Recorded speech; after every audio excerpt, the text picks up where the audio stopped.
we thought this would be a great way to close Black History Month, of course, and it's been a long month. It's been a tough week. So we're hoping that this conversation will bring some light to the moment and will encourage you all to kind of to move forward after you just listen to the endurance and the strength and the wisdom that Miss Denise has to offer us today. We're gonna go ahead and get started right away. I thought we may have to wait for folks to file in, but folks are already here. So thank you all for being prompt so that we can move forward promptly. We will, just to break down the structure of our program, Denise and I will have a very free flowing conversation for the first half. And then, of course, we will, in the second part, we will allow folks to ask questions. You guys, please share this link to the spaces. And if you have questions, please, you can use the hashtag Convo with Miss Denise. Again, that's Convo with Miss Denise. You can use that to post questions or just to talk about the spaces as it's happening. My co-hosts for today are in Kim and Geechee, Greg. They will be kind of handling everything behind the scenes, and I really appreciate them for all of their help in advance.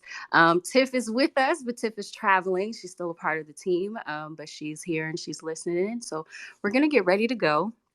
And I want to formally welcome our guest, Miss Denise. And most of you all who are listening, I believe, are very familiar with her. But for folks who are still getting to know her or will be meeting her for the first time, I just want to give you guys kind of just a taste of who we will be speaking with today, okay, and who you'll be learning about. So Denise Oliver-Velez is a political activist, a radical feminist, a journalist, a community organizer, a teacher, and an anthropologist. She was involved in the civil rights, women's, and AIDS activism movements, and a member of both the Young Lords Party and the Black Panther Party.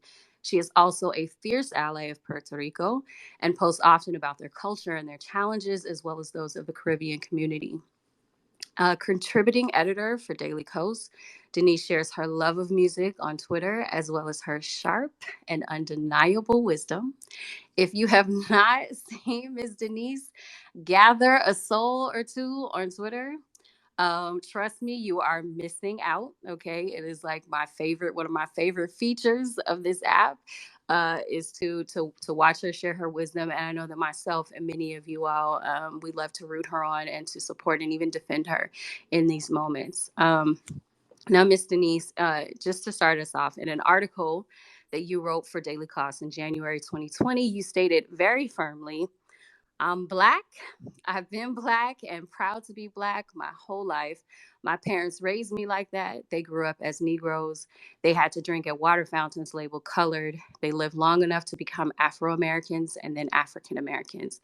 I was and still am militantly Black. So, Ms. Denise, like I said, I want to formally welcome you to the spaces and thank you for the conversation today. And please start us off by explaining what it means to you to be militantly Black. Well, first, I really want to thank you for having me. I'm not yet used to these spaces, but it's wonderful to hear people's voices and see some of the people that I've been following here on Twitter since I joined. So, Renee and Greg and Kim and Tiffy and all of you, thank you very, very much. And I also appreciate y'all having my back when I go off, because Twitter is like an escape valve for me. I have to be a lot more formal when I'm writing on Daily Kos. So Twitter is where I can just be me. And y'all excuse me, but I'm just going to be me in this conversation. So, Blackness uh, for me is just part of who I am ever since I've been born. And I was raised blessedly to know a lot about my family history and my ancestors. And a lot of people did not have that privilege. So I grew up in a household where my mom would say, "Oh yeah, and when we were in New Jersey talking to Great Aunt Sally, and Great Aunt Sally was telling us how she ran away from the plantation, in Loudoun County and had to sleep on white people's front porches next to their dogs and made it all the way to Canada. And then she didn't like Canada because it was too cold, so she went back to Virginia." And this was just sort of normal, to grow up knowing, to be deeply rooted in your history, and particularly the history that came out of enslavement. Um, it wasn't until I was a lot older that I realized that not everybody grew up with that opportunity. Not everybody had pictures of their family dating back to slave times. Not everybody grew up with those family stories. Some people did, but other people had their history severed from them purposefully, because this country erases as much Black history as they can. So, and we see it now with the right wing and all this bullshit about critical race theory, which has nothing to do with anything that kids are learning in school. So, I'm deeply grateful to my parents for instilling in me a sense of historical continuity that goes back generations. And because unfortunately, if you don't know where you've been, you're not always clear where you are today or where you're heading in the future. And I believe that severing us from our history is purposeful. That's part and parcel of white supremacist design. And the more Black folks get in touch with their history, the better. And the more white people get in touch with their history too, because a lot of white folks have been fooled too and taught the same kind of crap that we learn. So that's essentially. I don't like the term. They're always saying non-white, and again, that's centering whiteness. And that's not the reality of the world we live in. So and I mean, as an anthropologist, I'm very clear that race is a social construct, but ancestry is not socially constructed, nor is racism that is a result of those constructions. And um, I also grew up in a family that encouraged me to meet with and be around and be part of other people's cultures and to appreciate them. And I think that from the time I was born, I was destined to ultimately become a cultural anthropologist. So, where I am militantly Black, I am also militantly about building coalitions and creating bridges, not barriers, between folks.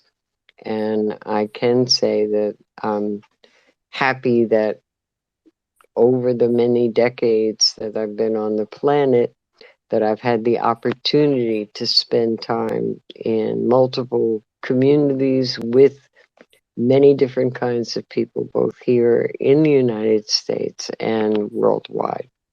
So, does that answer your question? Of course.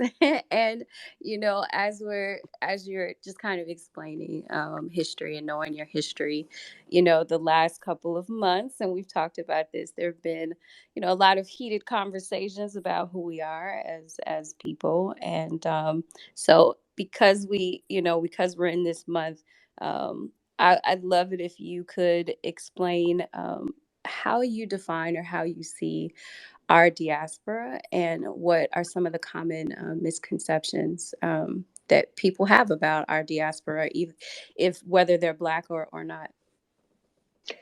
Well, y'all know that I wind up blocking quite a few people on Twitter who insist that they are the only real black people, and and uh you know, and they don't.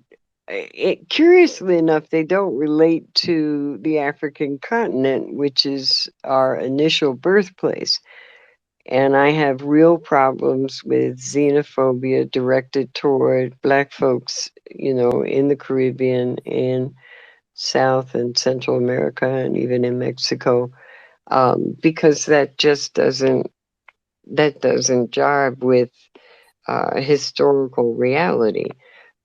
Because not only am I an anthropologist, but I worked for a period of time at a website as a forum manager that was one of the first Black genealogy websites called Afrogenus, and founded by Valencia Nelson, who has passed on.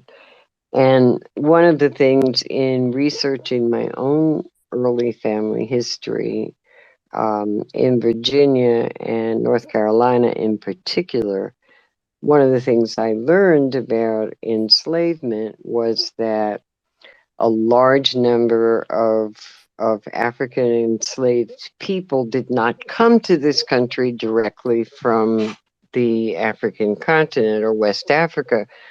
Their first journey on those boats dropped them off in the Caribbean, where there were specific plantations set up to do what was called seasoning of slaves, getting them used to being enslaved, creating uh,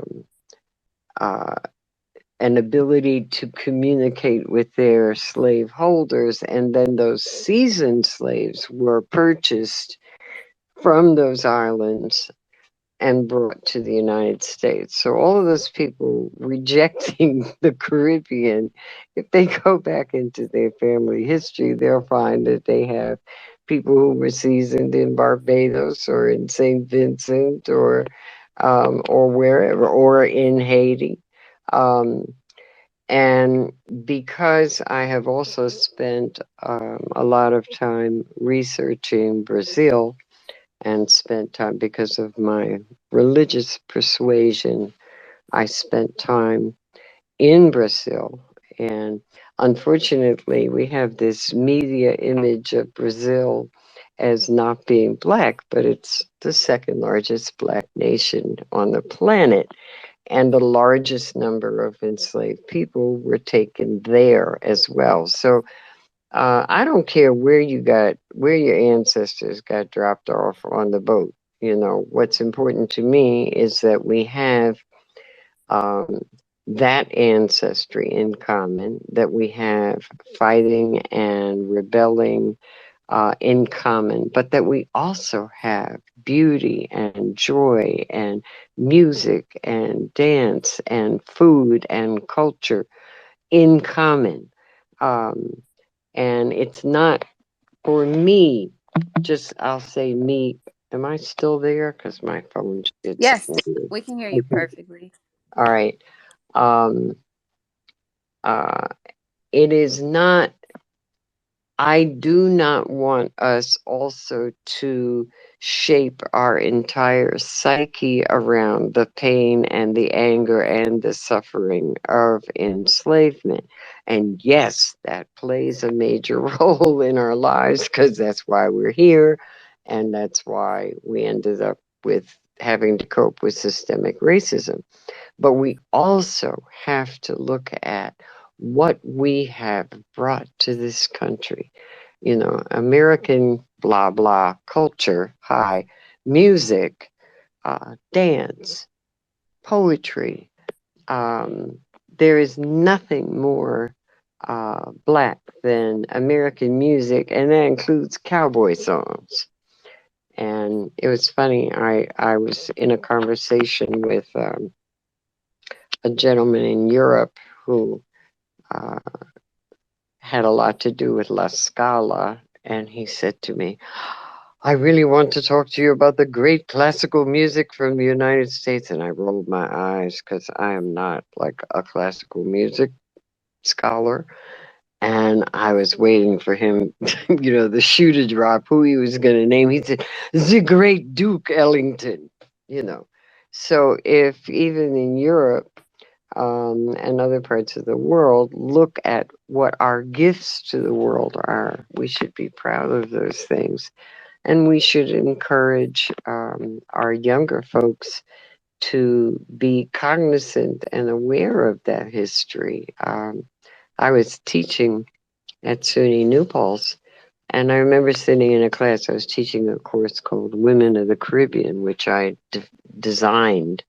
And so a lot of the students in my class were um, black, or they were black from, Haiti or Barbados or from the Dominican Republic or Puerto Rico.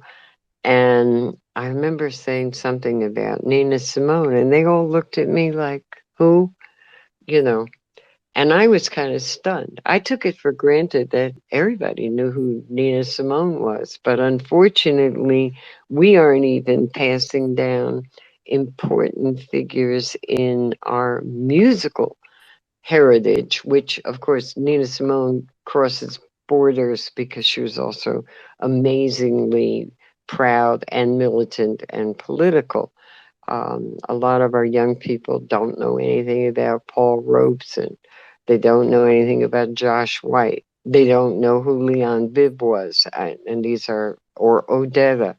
Um, and that's sad. And I'm not knocking young folks that spend their time listening to Cardi B or Megan the Stallion or Kanye. Oh Lord. Um, but we have to be a lot more aware of um, what we're not passing on, and I think that some of us who are older have to be taken to task, and that includes me, um, for not emphasizing this. And I don't care if it's not taught in school. Then I have said this before. I think that we need to have Saturday schools for our kids, where if they're not going to get it in the classroom, um, that we arrange to make sure that our kids get taught. And that was one of the things, I've said this before, that was really key about the Black Panther Party free breakfast program, which the Young Lords and other groups also instituted.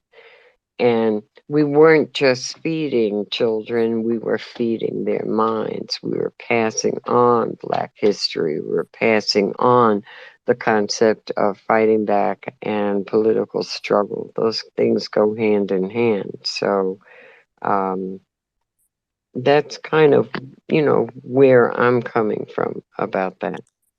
Yeah. And let's get into that. Yeah, let's get into activism. I know when we spoke before, you explained that it was 24/7.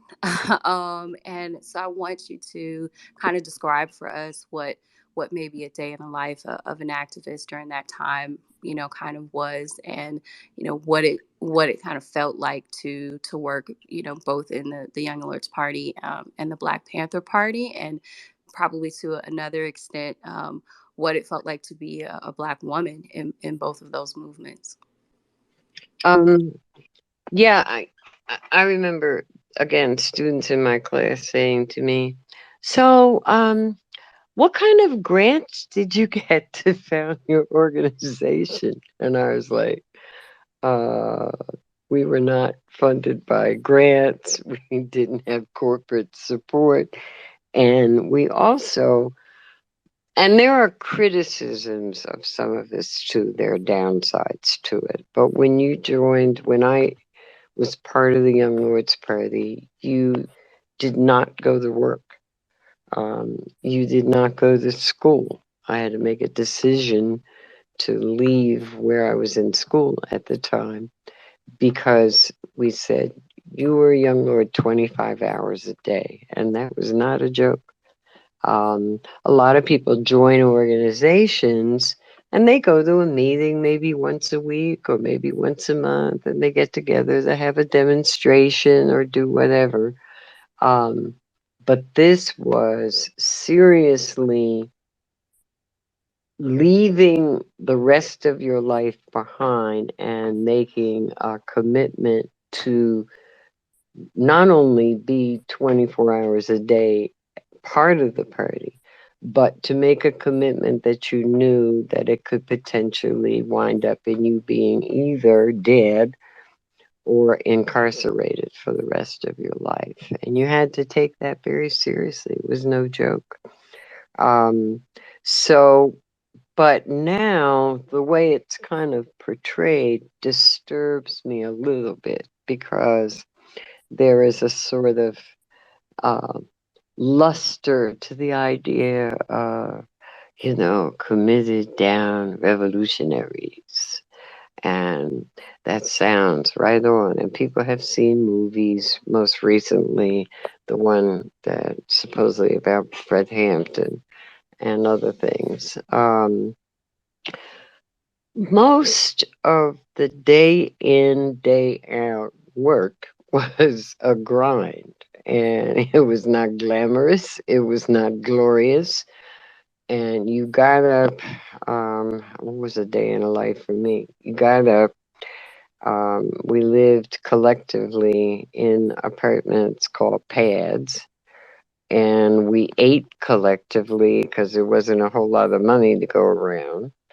You got your clothing from boxes in the free clothing drive. You got up in the morning, you did your martial arts exercises or whatever, and then you went out to pick up kids and take them to the free breakfast program and make them eggs and grits and whatever and deal with their PE. PE was political education, and then take them off to school.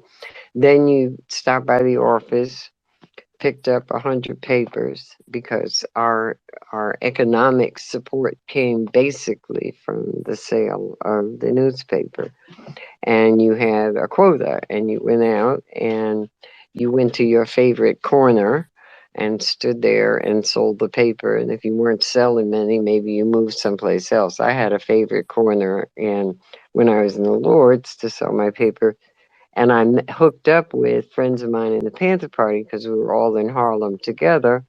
And so I'd be on a corner with Panthers selling the paper together. And then across the street, there'd be somebody selling Muhammad Speaks, and that was your day.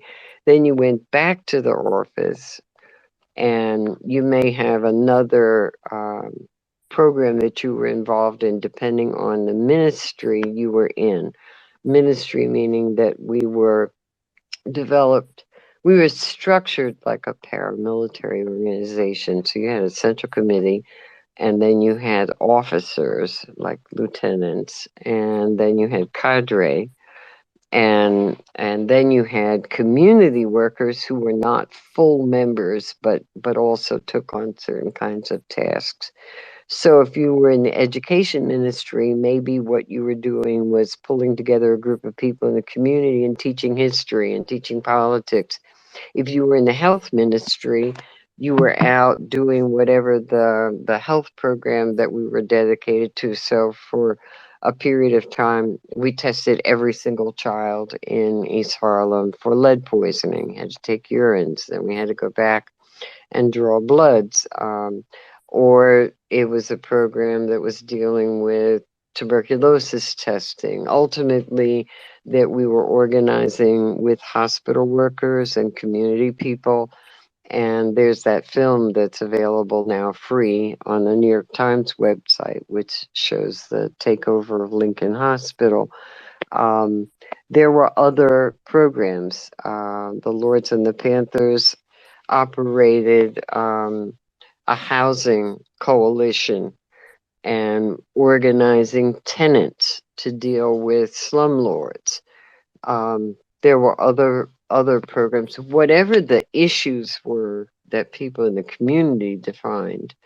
Um, you were there to do that work. Then you came back, and if you were lucky, you grabbed something to eat, and then you had to go to PE class, not the ones for the community, but classes that we were studying, both the program and the platform, and reading voluminously.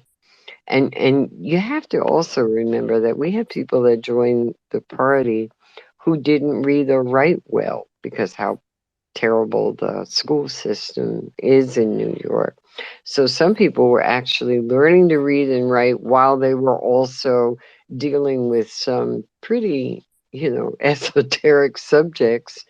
And whether it was reading Du Bois, whether it was reading Marx or Lenin or Che Guevara or whomever. So there was that. And then you had martial arts training or self-defense training, and when we were dealing with weapons, that was called TE, technical equipment. You had to learn how to deal with your equipment because we were about self-defense as well. And if you had committed an infraction and were disciplined, you were sent to study hall all night where you had to sit up and write out, I have violated this in the party and blah, blah, blah, and according to the rules, and write it 1,000 times and fall out and then get up and the next day start it all over again. Now, I'm not going to say that. Oh, and I must mention that in the Lords, the average age of membership was about 17. I was elderly at 21. The Panthers were a little bit older because you had a lot more brothers who had, in particular, the brothers who had been in the military. And so you had non vets. But you also had very young people. I think Jamal Josephs, who was a member of the Panther 21, I think he was about 15 when he joined the party.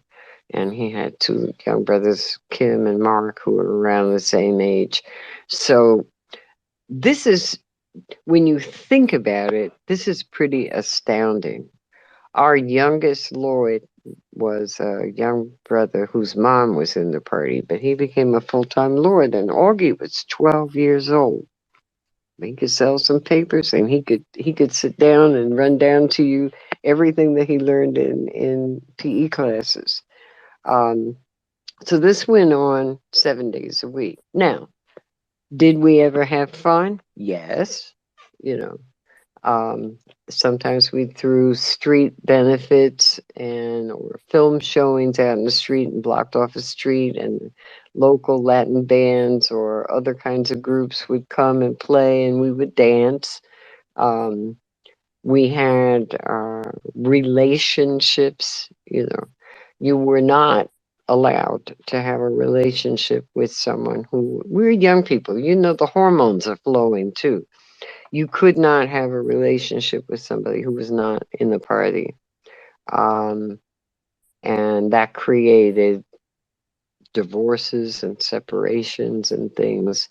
Um, and there were issues, particularly male female issues. So in the Lords, and I'm very proud of what they did, because we not only had a women's caucus, but out of the women's caucus, we had a gay and lesbian caucus at the time, and dealt with those kinds of things. But I'm not going to say there weren't problems, because I know one of the things that really upset me initially, the Lord's program, which was taken from the Panther Party program and expanded, and it had machismo should be revolutionary and not regressive. And, you know, and that was fucked up, because there's no such thing as revolutionary machismo. It's like, I always say, it's like saying revolutionary racism, you know. And so there were struggles, internal struggles, to deal with the male chauvinism, the sexism, the machismo. across the board. And we won some of those struggles and some of them we didn't.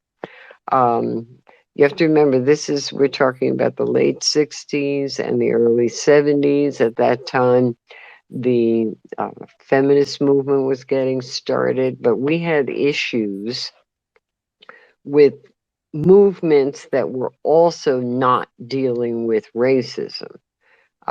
This was before the term, y'all are very comfortable with the term intersectionality and whatever. We didn't have that kind of language, but we understood what needed to take place. It wasn't enough to be black and revolutionary or Boricua and revolutionary. You also had to deal with sexism. You had to deal with homophobia. You had to deal with xenophobia, because that exists in our community. And if we pretend that it's not there, that's bullshit too, because it's real. Um, and all of this, 24/7, still having to go out and knock on doors, talk to people in the community, get into confrontations with the police, you know, deal with um, infiltrators, because you also have the rise of COINTELPRO, and deal with issues in our own community. Like, what do you do if a brother or sister, decides to continue shooting dope? That was a no-no. We all read Michael Tabor's Setawayo's Capitalism Plus Dope Equals Genocide. That was like part of the Bible. Um, but we had drugs flooding our communities. What do you do about that? And what do you do with?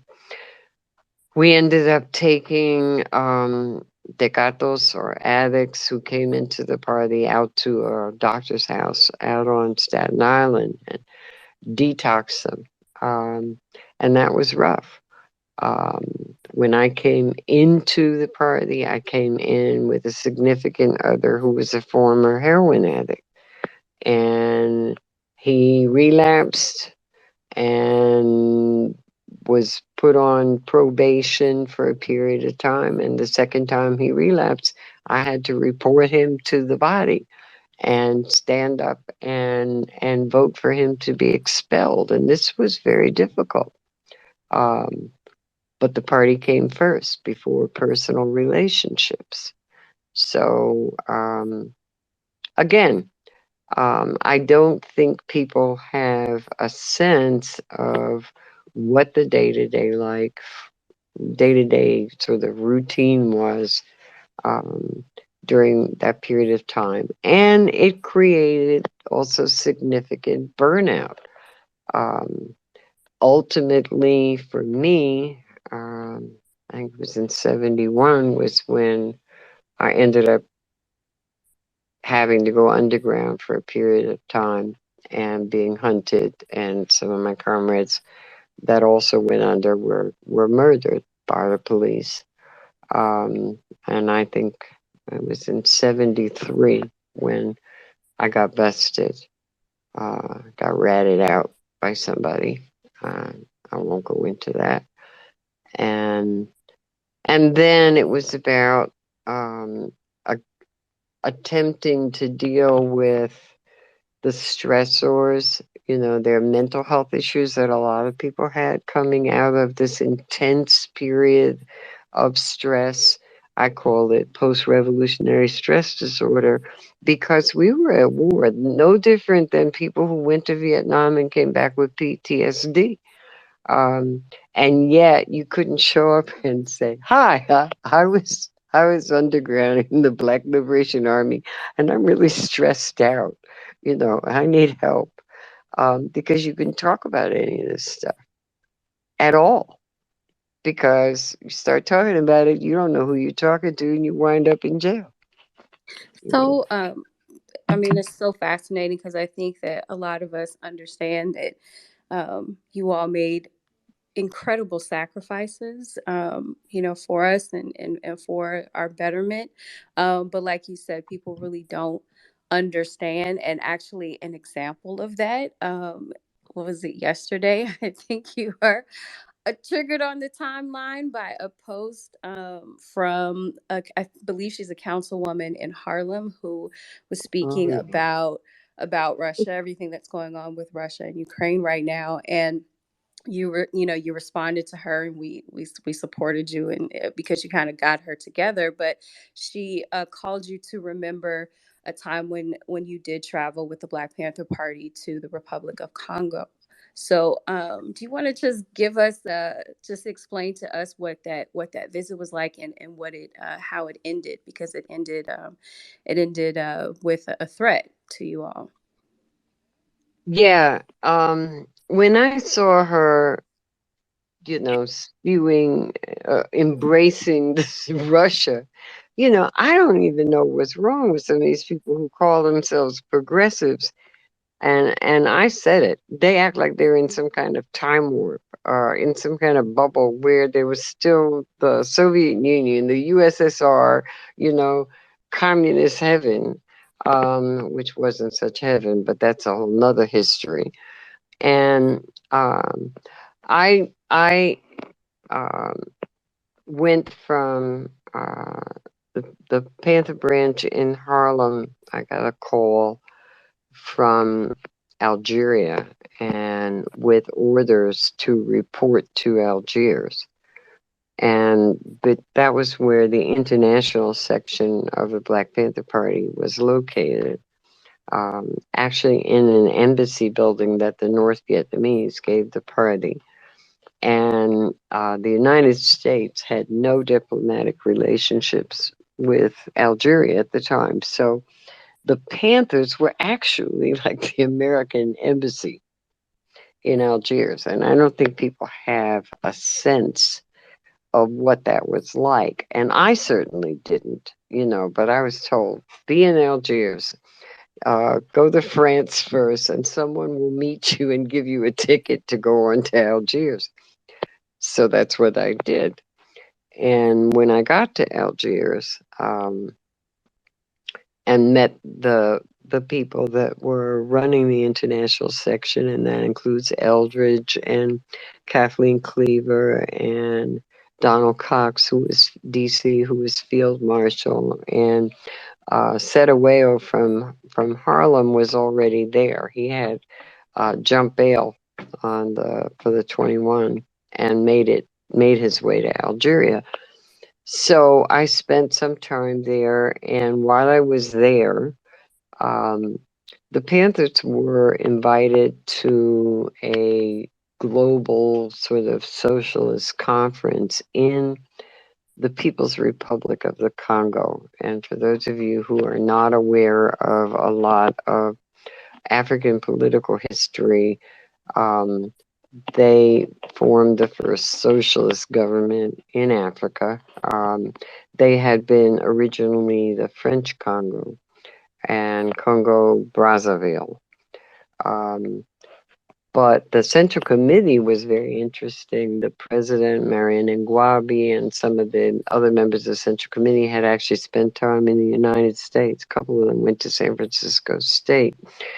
And the Panthers were very well aware of Algiers domiciled people from different liberation struggles in Africa. It made them look very good on the international scene.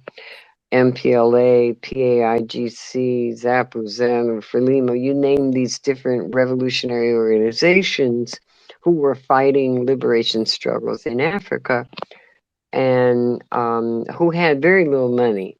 The Panthers were lucky because there was money coming in both from the United States, and then, of course, there was money coming in vis-a-vis Eldridge's books. So a lot of times people from those liberation groups would come over to eat at the Panther Embassy because we always had food. And the Congolese invited Eldridge to come and speak at this conference because a lot of these groups were also being supported with money from the Russians, from the Soviets. However, that support for liberation struggles had a price. And the price tag, and we learned this, I mean, we knew some of it, but we learned a lot more when we got to the Congo. The price tag in many cases was signing 99-year leases for this particular mineral resource, this particular oil resource, this particular resource of expensive wood, um, uh, gems, you name it. So you sort of had to sign your life away because obviously, the CIA and the Americans were not supporting liberation struggles in Africa. But the Russians showed up, but you had to sign your lifeblood away to have the kind of support. And there were a lot of very unhappy revolutionaries in Africa, but they were afraid to verbally criticize the Russians. So they essentially asked Eldridge, who was not beholden to anybody, to come and be the person to stand up at this global conference and criticize the Russians and their racist bullshit. Okay? So we get to the Congo and we're put up in a hotel there, and we go to this this conference, and it's one of those things where you have these headphones on and you dial it and you can switch the language that's being interpreted. And Kathleen, who was extremely knowledgeable about global politics, she had grown up with a stepfather who was actually worked for the State Department. And Kathleen had traveled, so she spoke immaculate French, which I didn't speak French. And I spoke Spanish, but not very many people were speaking Spanish. And and she would point out, you would see the Russians clustered over in one corner with their little satellite people hanging around them from Romania or Bulgaria or whatever, and then the North Koreans were off in another corner, and the only ones who talked to them were the Albanians and whatever. And I have to explain to you, you know, I'm from the United States. What I knew about international politics face to face, you could put in a thimble at that time. I was just floored. And Kathleen would say, "Now look and see who's talking to who, and blah blah." And this is what this delegation is all about. So I got an on the spot education about global politics. I also learned that Interpol was real, and all these other things. So we're sitting, and Eldridge got up to speak, and Kathleen has the headset on, and she has dialed it to the primary language, which was French. And all of a sudden, she jumped up and went running up to the stage and grabbed the woman who was sitting doing the simultaneous translation, grabbed her microphone away from her, and started talking in it. And I had no idea what was going on. I found out after Eldridge finished speaking that when Eldridge would say in his speech, and the so called socialists from the Soviet Union who are doing X, Y, and Z, the woman was translating. And our wonderful comrades in the Soviet Union, blah, blah, blah. And Kathleen heard what was going on and was not having it. So afterwards, we went with comrades from the Congo to publish transcripts, correct ones, of Eldridge's speak. And the African delegation was ecstatic. And the looks on the faces of the Russians and their little coterie, they were horrified and angry. So we went back to our hotel where we were staying, and little did we realize that the hotel we were staying in was built by the Russians, and the Russian embassy was there. And at about 2 o'clock in the morning, there was a crash bang on our doors, and the Congolese military came rushing in with their, automatic weapons and camouflage on. And they were like, and who was with them was the head of the Congolese military, man named Ange Diawara. And they said, we got to get you out of here. And, I was asleep. And first was, you open your eyes and you're staring down the barrel of AK-47s and whatever, and you don't know what's going on. And they hustled us out of the hotel and said, they're going to off you. And we were like, who? The Russians. And then blame it on the Congolese. And we were taken to a wonderful place to stay. We met with the president and whatever. But I will tell you, I was shook. I did not plan to visit Africa to be told I was going to be assassinated by Russians. And later, when we left, Eldridge actually took a direct flight to Moscow because he knew that they couldn't kill him in Moscow. They missed their chance in the Congo. But that's how thick the hostility was. So you have to understand that I flash back to all of this and all of this magical thinking about the wonderful Soviet Union. Um, I have other stories too, but I won't share them today. Um, but one has to realize that everything is not as simple as it is in your little, radical books that you read. Yay, the Soviets.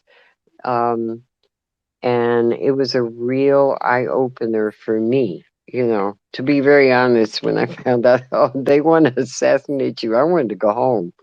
I was like, how soon are we leaving? And I want my mother. Um, I mean, I wasn't crying, but it was scary. When we were flying in, um, and our plane landed, I forget what airport it was. There were military out on the tarmac, and Sat handed me a gun and said, "We may have to take over the cockpit and fly this plane out of here." And I was like, "Do you know how to fly a plane?" You know, I mean, shit got real, real. And it was a real eye opener. This was not, you know, part of my expectations about my wonderful trip to visit the international section. But you grow up kind of fast. And I had really forgotten about a lot of this, mainly, because I just I don't dwell on a whole lot of stuff from the past. But when that woman got up there and started applauding the Russians, I'm like, no, sorry. And and there were people in the. I have relatives in the Communist Party. I was raised by a dad, that was a Marxist. Who held on to Stalin? They had blinders on and just ignored what was coming out of the Soviet Union at that time. And maybe they woke up later and maybe they didn't. And a whole lot of those people are now what's those people? DSA, Democratic Socialists of America. Yeah. A lot of them don't know their ass from their elbow. Excuse my French. No, you can be as French as you want to be today, but hopefully these folks, hopefully, I mean, it's a bit of a relief. I guess it sounds weird to say, but it's a bit of a relief to know that this isn't like a new thing. That this is something that has kind of, these blinders have happened before, and hopefully these folks will come to their senses because yeah, the DSA is tweeting nonsense as well, and we've talked so much and there's so many stories where you talk about being in these situations that are dangerous, and how kind of how terrifying it is, but you are very tough in my humble opinion because you've had to assert yourself in a lot of spaces where I think women, especially at that time, were not. And I want you to tell us a little bit about the I time. know what story you wanted me to tell.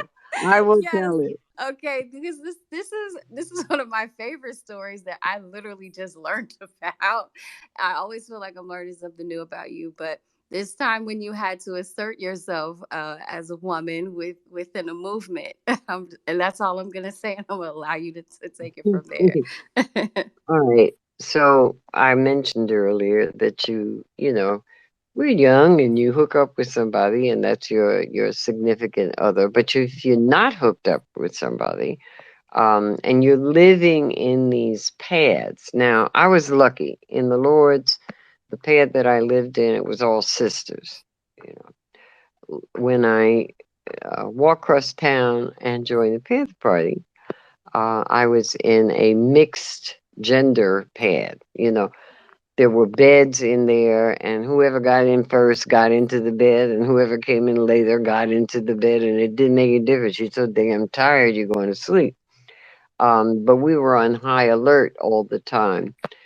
And so one night I'm sleeping. I was not hooked up with anybody at that moment. Um, and I feel a hand crawl up my leg. I'm in bed, sleep. And I open my eyes and I turn my head. And there's this young brother. He couldn't have been more than, I think he was about 16 at the time. I'm not going to say his name. He may still be around. Um, and he said something about, sister, comrade sister, I need my collar loosened. Um, that was a term for sex, okay? Loosen your collar. And I slept with a 9 millimeter under my pillow, okay? And because we never knew if we were going to be raided or whatever. And I very slowly pulled that 9 millimeter out and pointed at this brother. And I said to him, brother, socialism stops right here. And that was done. I have to tell you, and I told you this earlier, as a survivor, that is like one of my favorite stories ever. I want to put socialism into here on a t-shirt. But um thank you for sharing that story because it is so important. I mean, we've often talked about how people need to break down the myths that they have about activism and what it really was like. We see so much of it today where people are, it's like they're playing a role almost in activism, and they don't really get the ins and outs, and I think they want the glory, that you all, have now, but they don't understand the struggle. And I mean, with that, and as we kind of still talk about activism, but maybe transition a little bit into talking about allyship and what it really means to be an ally. Like, what it means to be an ally. I think we always think of that term, when we are wanting to be allies to other communities, but we need allies within the movement, right? And even when we have the same goals, we need to be allies. So what has that word come to mean for you, and how would you tell someone how to be a proper ally? Well, I mean, ally comes out of the whole concept of alliances. To be very clear on what things you can come together around and what things also sometimes need to be dealt with separately in your own community. And but to make the conscious decision to look beyond your own borders, whether that's your neighborhood or your city or your state or your specific, racial, ethnic, national groupings. And that has to be purposeful. You have to make a decision that you're going to open yourself up to learning about other people's way of life and having respect for it, and the foundation of that is respect. Um, and luckily, I mean, coming up out of the Rainbow Coalition, that was something that we had to make a commitment to do. And I will never forget. when Bernadette Devlin came to the United States from the Irish Republican Army, whatever Irish movement and stuff. And we weren't studying that in our PE classes, but she came to New York and they gave her the keys to the city, and she promptly turned around and came to Harlem. And she stayed all night long talking to our group of Panthers and Lords about their struggle, and it had never occurred to me to to delve into that particular struggle. Um, I also had to become aware that I wasn't paying enough attention to not only the situation of Native Americans on the East Coast, and at that time there was a group, Akwesasne Notes, and we started studying what was going on with Indigenous people in New York, not only upstate and the Mohawk community, but out on Long Island at Shinnecock. Um, but later, I got the opportunity to go out to give a class to folks on the Pine Ridge Reservation and at the survival school and spend time with Lakota people and begin to experience what they were going through. Because if you grow up in New York, you're not familiar with, South Dakota and what those objective conditions are for Native peoples. Later in my life, as a medical anthropologist, I also spent some time with some of the nations in the Southwest. But it was a conscious effort on my part to be open to when I first went out to the survival school and the sister I was staying with out there, I was to teach young people actually about Puerto Rican history and Puerto Rican struggle. And the kids in the class were not looking me in the eye. And growing up black, my mother would have whipped my butt if I didn't stare at her directly when she was giving me some kind of lecture. Don't you shift your eyes away. Um, and these kids were not looking at me. And I was very uncomfortable and very upset. And I went back to the sister I was staying with and I said to her, I guess I'm not doing very well because the kids ain't paying me no mind. They're not looking at me. And she said, of course they're not looking you in the eye. You're an elder. And I was like, what? And she said, no, out of respect, they're not staring you in the eye. That's challenging. Different culture, different body language, different whatever, which I had to learn. And I had to learn because I had to be in it to learn it. And it wasn't something that I had ever picked up from a book. Um, I learned from one of the young brothers in the Lords grew up in Chinatown, and he had been adopted by a Chinese American family, and he introduced us to Chinatown. And later we were hooked up with people who had organized Iwar Kun, Most Righteous Harmonious Fist, in Chinatown. We learned about what happened to Japanese Americans in concentration camps in this country because one of our mentors who taught us and I bless that woman's name to this day. And unfortunately, a lot of young black folks are not taught about her, Yuri Kochiyama. And Yuri is the person, and as many people as you see here on Twitter, they got Malcolm X in their whatever you call it, picture. Um, do they know that Minister Malcolm died in Yuri's arms?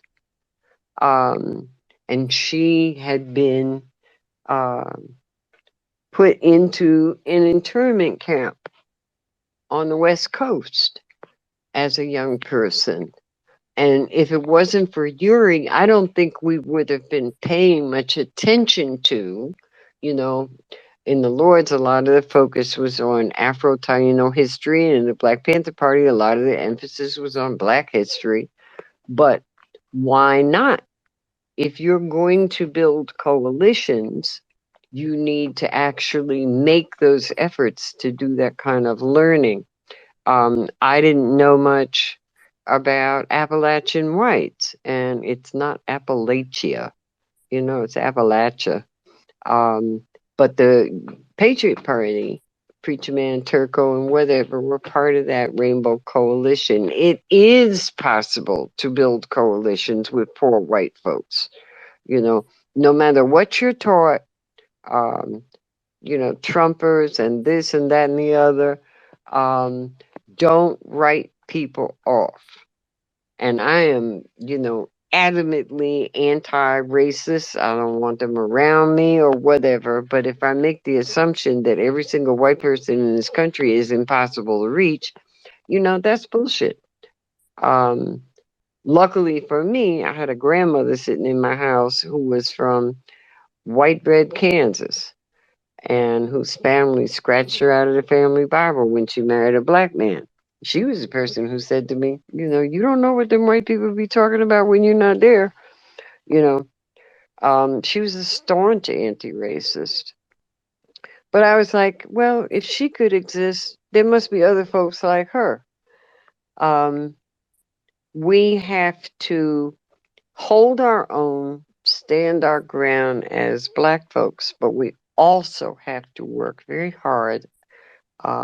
Bernice Johnson Reagan said, when you're in a coalition and you're comfortable, it's not a broad enough coalition. And she said that at a major feminist gathering where she was probably the only black woman there because it was white feminism at that time.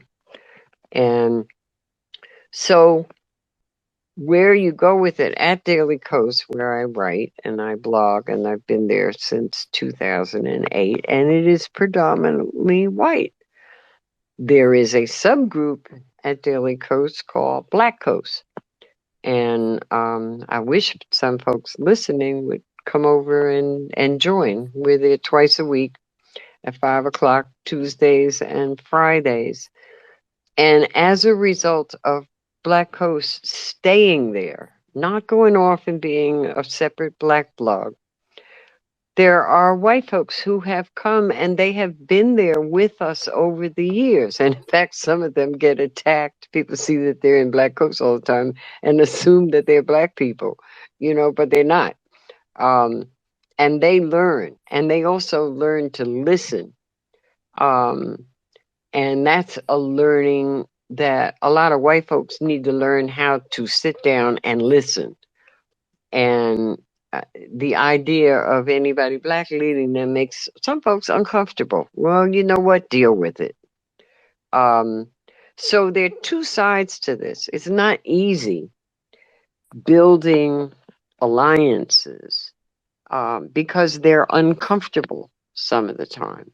And it's not just white folks being uncomfortable having to listen to black folks because, if I'm on a res, I got to listen to the elders on the res, you know, and keep my mouth shut and learn and be open and immerse myself in the culture, learn how to pronounce things, learn how people eat, learn how people dance, learn what songs they listen to, what their spirituality is.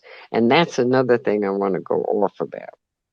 Too many people on the left, and I'm raised by an atheist communist dad, okay, who never had an issue if he had to go to somebody's house and go to church with them. There are arrogant leftists who are militantly atheists who say, well, I'm not going to listen to anybody who talks about the flying spaghetti monster. So therefore, I don't want to organize for Senator Warnock because he's a reverend. Lord, that is about some stupid shit. How are you going to organize it? And there are young black folks who are talking to fuck church, blah, blah, blah, blah, blah, blah. Well, I got news for you. There are a whole lot of folks in our community that still go to church. And those churches are organizing souls to the polls. Those churches are foundational in our communities. And I am not a Christian. Actually, I practice an African diasporic religious system because I believe that I need to have spirituality to keep my sanity. Um, and some folks don't. But no matter what my persuasion is, whether it was as an atheist or as an Iyalorisha, I can be in a Baptist church, you know, and be in that church basement and thank them church ladies for the food, and I know how to act. Okay. Um, and some folks arrogantly have appointed themselves to be above all of that and so knowledgeable. And it's bullshit because that's not how you organize. And you're going to be a piss poor organizer in the black community or in the Puerto Rican community. And don't you go in somebody's house in a Puerto Rican community and they offer you a cup of Bustelo and you say, I didn't do coffee, and sneer. Bye. You blew it. You know, there's some real basic things about organizing that I think are not in the organizer textbook. Maybe we need to write some new ones. Anyway, let me hush. Maybe we should get you to write some some new ones. But I mean, I think the point that you're making is simple, but it should be understood by all. But I think people jump to assuming that they understand, and I've always believed that understanding begins with listening, and then if you listen, you want to hear. And listening and hearing are two different things. But if you listen and you can hear, then you can get to some understanding. And you guys, just to know, while we're talking, we are sharing tweets to the jumbotron. So Miss Denise, we just shared a tweet about Yuri. So you guys check that out just so you can get to know a little bit more about her. And just so right now, since we are talking about we're talking a little bit about religion and you kind of walking in different spaces and not being afraid to kind of go into to different church environments or different spiritual environments. And we are talking about what it means to be an ally. I would love if you would share with us how you met Malcolm X. Oh, um, I was very young. I had just graduated from high school and w- got a job. My parents lived in Hollis, Queens, but I got a job in Harlem, which, that was like Mecca. you know, I'm going to work in Harlem. And at that time in Harlem, um, the first sort of coffee house for sort of black intellectuals was open, kind of like the coffee houses in Greenwich Village, but it was in Harlem. And this was at a period of time that the black arts movement was forming. Um, and this coffee house, you know, um, served food and coffee and tea and whatever, but the illustrious people from Harlem in the literature and theater and whatever came there. So I got a job as a waitress. And I was thrilled, because all kinds of really cool people were coming in and I got to wait on their tables and whatever. And I was young. Um, and there were two gentlemen that I used to wait on. And one of them I was kind of starstruck about because he was Chaka Zulu, and he was a well-known martial artist, that everybody looked up to. And there was another brother that would sit there with him and they would play chess. And I would go over and, would you like to order something? And they'd say, I have a cup of tea. And I would bring them tea and stuff. There was one guy who came in who made my life a nightmare. He was hostile from Jump Street. Um, and I would, he would order something and I would bring it to him and he would say, I didn't order this shit. Take it back. I ordered so and so. And when you wait, anybody who has ever worked waiting tables knows that, the customer supposedly is always right. And you put up with a lot of kind of abuse from people. But the majority of people who came into the truth were really pleasant. So he was obnoxious and he got more and more hostile to me. And every time I would bring him an order, he would say, take it back. I didn't order that, or is this or that or the other. And I am not passive by nature. So the idea that the customer is always right. And even when I was that age, I was not into somebody just rang my doorbell and my dog is barking, so just ignore that. So anyway, at one point, I just couldn't take anymore. I couldn't repress Denise's personality. And he had ordered some chili and said, you didn't test this to see if it was hot enough, blah, blah, blah, blah, blah. And I said, you tested your damn self. And I dumped a bowl of chili in his lap. Okay. And he jumped up screaming about half breed bitches in Harlem and, blah, blah, blah, and ran out of the place. And when he came back with a gun to shoot me. Well, you know, I don't know. I don't even remember had I turned 17 or not. But I was young and I was scared as hell. Anybody had ever run it, they're going to shoot me. And at first place, I'm not no half breed bitch. And second place, he had a gun. And I cut my eyes over to the table where Chaka Zulu was sitting, the great martial artist, like, I need help. And the brother that he was playing chess with got up, calmly walked over and walked right in front of me and stood in front of the gun and said, my brother, blackness is not, you know, a factor of the color of one's skin, you know, and something along those lines. And that dude, I'm not going to name his name right now, but he turned white or gray. Okay. The color drained out of his face. And he spun around and ran out of the truth. Meanwhile, I'm standing there, I peed on myself and run back in the kitchen and grab Teddy, the owner. And I'm like peering out the kitchen door to see if everything's safe. But I'm also saying to Teddy, it was sort of like the Lone Ranger movie, like, who is that masked man? And I was said to Teddy, who is that? And he said to me, Denise, girl, what's wrong with you? Don't you know Minister Malcolm? And I was like, that's Malcolm X? I had no idea. Listen, we did not have cell phones, videos, TikToks, the internet, or any of that kind of stuff.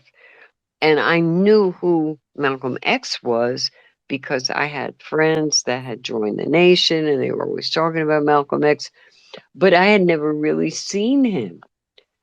And I was floored, absolutely floored. I was like, really? And I made up my mind I was going to go to the mosque. So the first time I went, I showed up and they wouldn't let me in because I was wearing jeans and my combat boots and whatever. And I didn't realize that Muslim sisters had to have skirts on. And so I went back the next time appropriately attired, but then they had me sit in the women's section. And you have to understand, I was like militantly feminist at the time. I was like, I am not dealing with gender segregation. So I didn't go back to the mosque. I never became Muslim. Um, but I continued to follow Malcolm. But I have never forgotten the fact that from his perspective. He said it. Blackness had nothing to do with the color of your skin. And when you think about it, he was red bone. He had like little freckles and stuff. Yet none of the people on this app who are talking all that trash about defining themselves blacker than thou, you know, who all got pictures of Malcolm, um, who are discriminating against other black folks based on skin color. And I'm very well aware of the negatives of colorism and have spent a lot of time in my life fighting that, both in the black community and in the Puerto Rican community. And there's a lot of racism there, you know.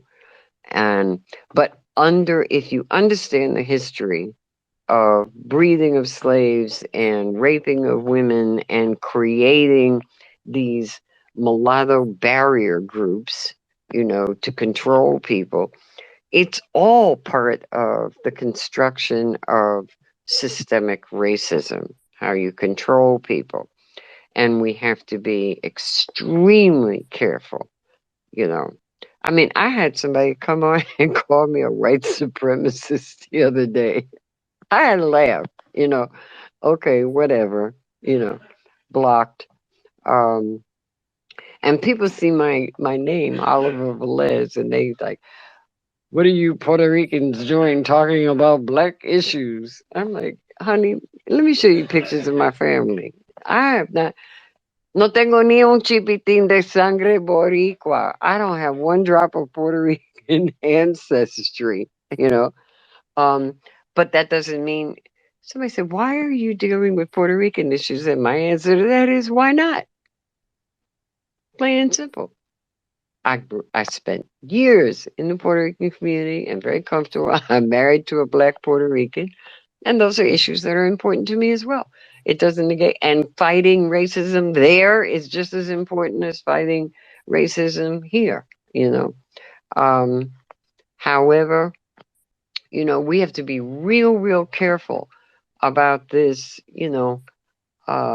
setting barriers, I am not going to allow anybody to try to define my blackness, and I see people starting it with the sister who Biden nominated for the Supreme Court. You know, she has a white husband. Yeah, and look at what she has done. Look at her history. It's none of your fucking business who somebody loves, who somebody marries, who somebody's in a relationship with, um, and judge their practice. Period. Punto. Final. You know? So that's where I'm coming from on that. And I thank Malcolm X, for having stepped in front of that gun for me, you know, and he didn't have to. How many people intervene when somebody's fucking with a waitress, you know? But that was a good brother, you know. And we're grateful that he stood up for you as well. And like you said, there's so many of the folks who use his image and his likeness to sow further division and to gatekeep. But that's really why I thought this story was so important to tell. Obviously because of who he was, but so much so because the very words that he used to disarm that ban that day were words of inclusion and love and recognizing who we all are. Um, so it's I'm just sure he learned incredible. that.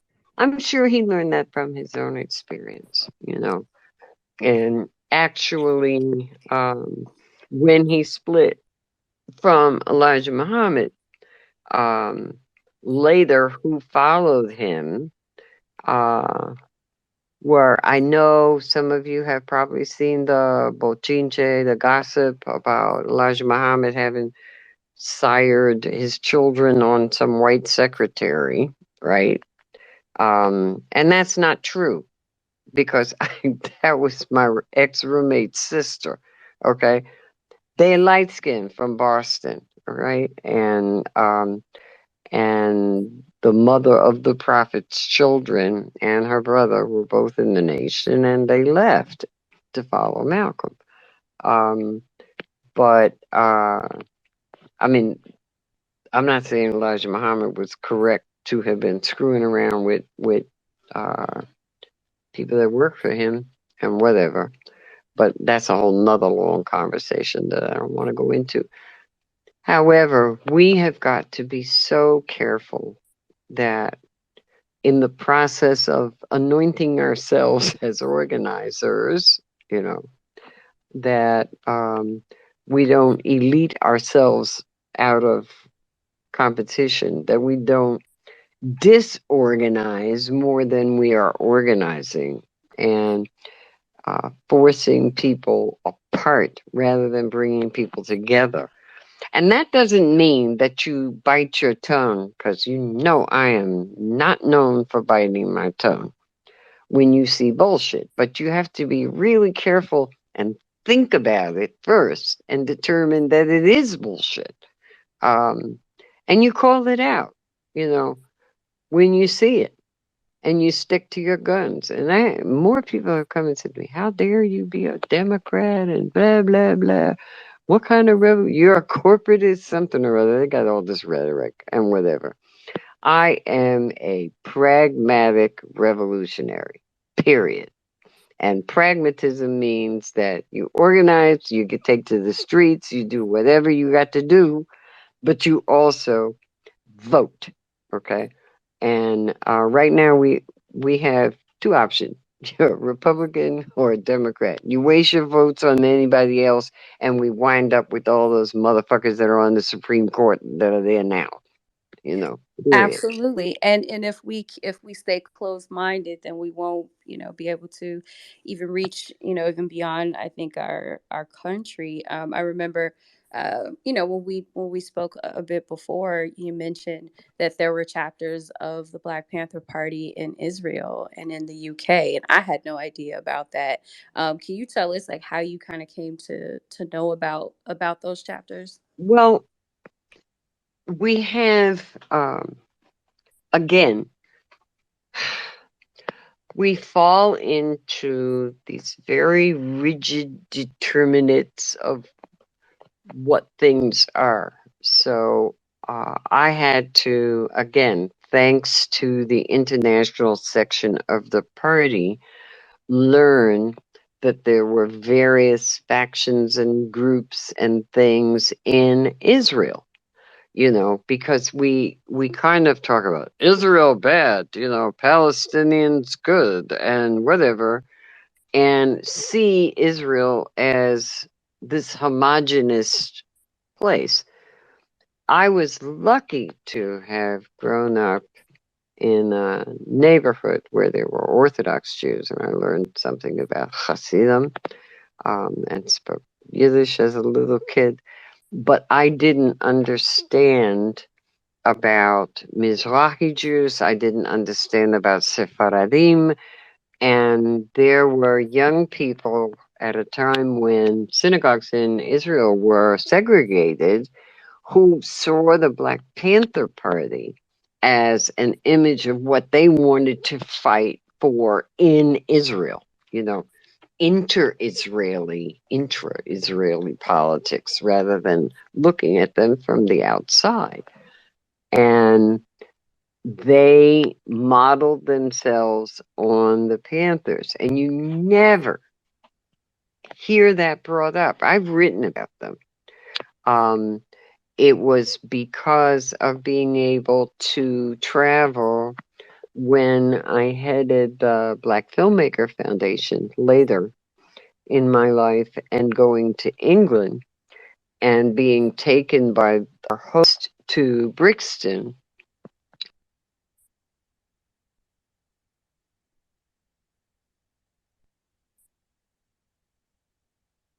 Uh-oh. Miss Denise, are you still there? Can you hear me? Miss Denise, can you hear me? Geechee, you can hear me, right? Yep, we can hear And you, Kim? Renee. Okay. Yep. Let me check in with her and make sure Okay. everything's okay. I'll be right back. Sure.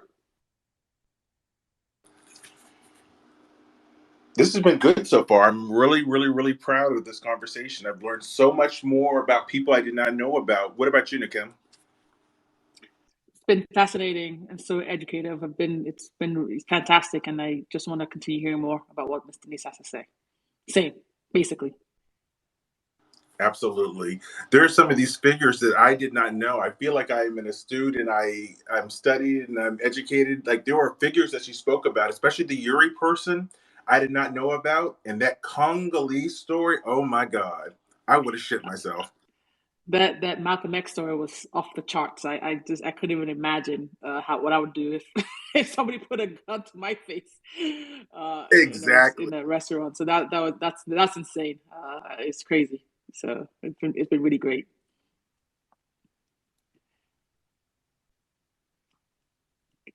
Is she back? They're not back yet. No, she's Yeah, over. Keep I going. think she dropped out, so I'm trying to get in touch with her. But yeah, you guys keep talking, and Okay, great. we're not really taking questions right now, but AMAC, if you wanna to post a question or a comment, you absolutely can while we work to get her back in. Okay, you just flipped out. Yeah, if anybody wants to come up and make a comment right now, absolutely feel free to do that while I work to get her back in the room. Okay. Yeah, if anybody wants to give feedback on how it's been going so far, please raise your hand and I'll let you guys in to give your own input of how this is going so far. Anyone? Any takers? Not yet. Wow, it sounds like people really just want to hear. That's Okay, awesome. so Of course. let's see. The Fab, go ahead. Hi, I just want to say thank you very much for hosting this. This has been incredibly informative, enjoyable, and I could listen to Miss Denise all day. Thank you. Thank you so much. Let's see. Yes. Next is we have Sam. Go ahead. Hey, how you doing, everyone?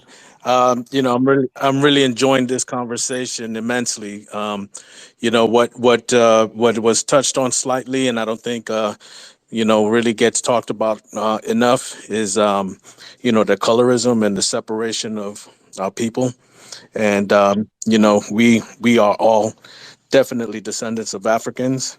Eurocentrism has been infused into our culture, and that was for one purpose only, to separate us. So I think if we can somehow break that idea that there's white people and then there's black people, but then there's black, there's Hispanic, there's this, that, to the other.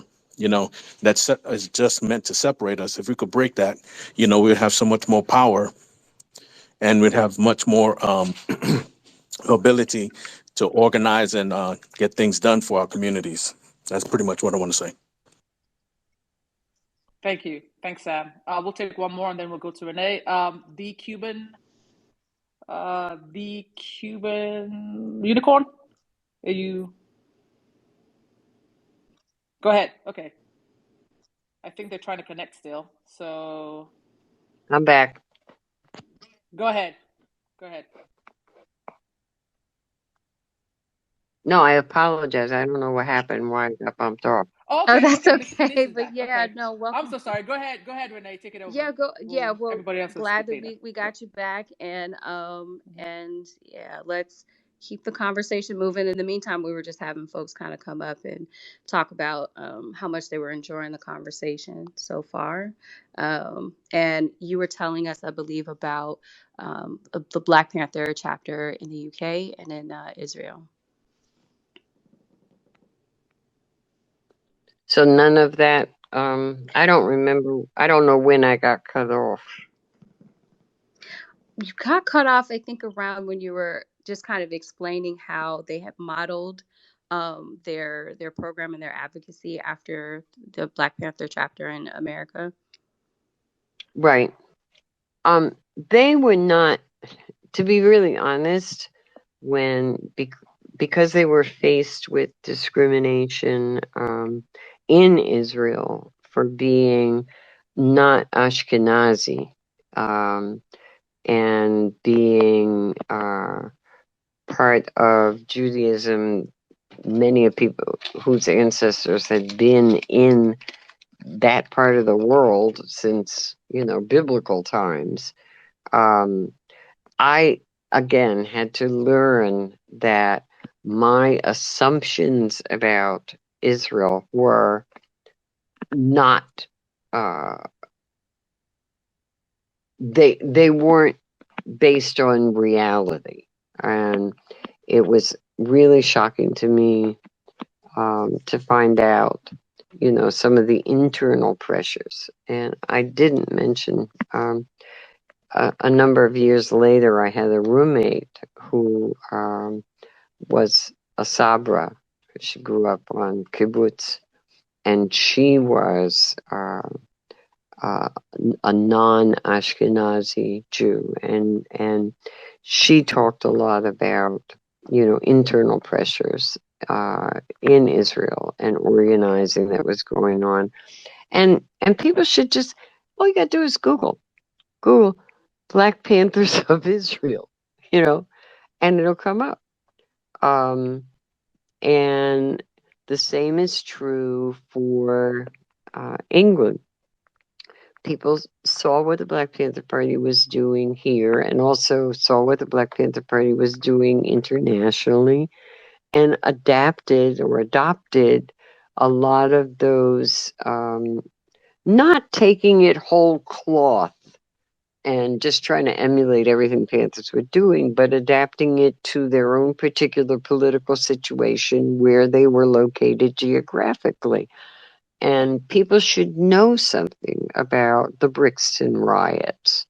People should look up that history, and it's readily available. And I'm not going to blow my own horn. Yes, I have written about that stuff at Daily Kos, but you don't have to read what I wrote.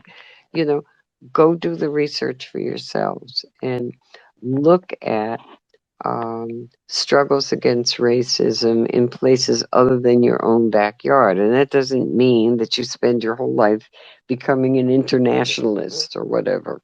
But understand the power of the symbolic power of the Black Panther Party. And I'm not talking about no movement doesn't have things that were wrong with it. And I could sit here and talk about negatives, but that's not important. Ultimately, the symbolism has to translate into tailored activism to your own objective conditions in your own communities, and unfortunately, we get caught up in symbols, images that are unrealistic, and you make people into gods and goddesses and heroes and whatever, and it's pretty plastic. And too many people determine their idea of what all of it was about is from a movie. I remember a student told me she was doing a paper, or two of them were doing, one of the brothers too. They're doing a paper on Malcolm X. And I was like, okay, and what are you reading? What are you listening to? And whatever. And they said, oh, we saw the movie. I was like, no, that's Spike Lee's, determination of what he was going to put in the movie about Malcolm X. But, you can go and get Malcolm X Speaks, the albums, look at videos, read what he had to say. It's like the plastic idea, the sort of whitewashed Martin Luther King person. And I cringe every time somebody gives one of the same three hackneyed Martin Luther King quotes, and Oh yeah, he was into, passive resistance and this and that and the other. But early on, Martin Luther King was sitting in an apartment locked down, full of guns, you know, and if it wasn't for, and there was also around him the Deacons for Defense of Justice. And how many people can sit here and tell me, who were the deacons? you know, and look at that history. I just happened to be lucky. I was going to school with Rap Brown, who's from Bogalusa, Louisiana, and taught me about the deacons. Um, but we don't hear them mentioned at all. Probably because they had guns, and uh, but they were deacons in the church. And we have this image of church people as all being very passive in this. And there are preachers that led armed movements. Um, we have to be so careful that we don't fall into uh, following impossible dreams and stereotypes, you know. And just because you can stand out in the street and hold your fist up in the air, you know, and say, Black Lives Matter. Yeah, well, what are you doing to change Black lives? And that means not glamorous stuff, and not just a t shirt, but actual grunt work, which is boring as shit a lot of the time.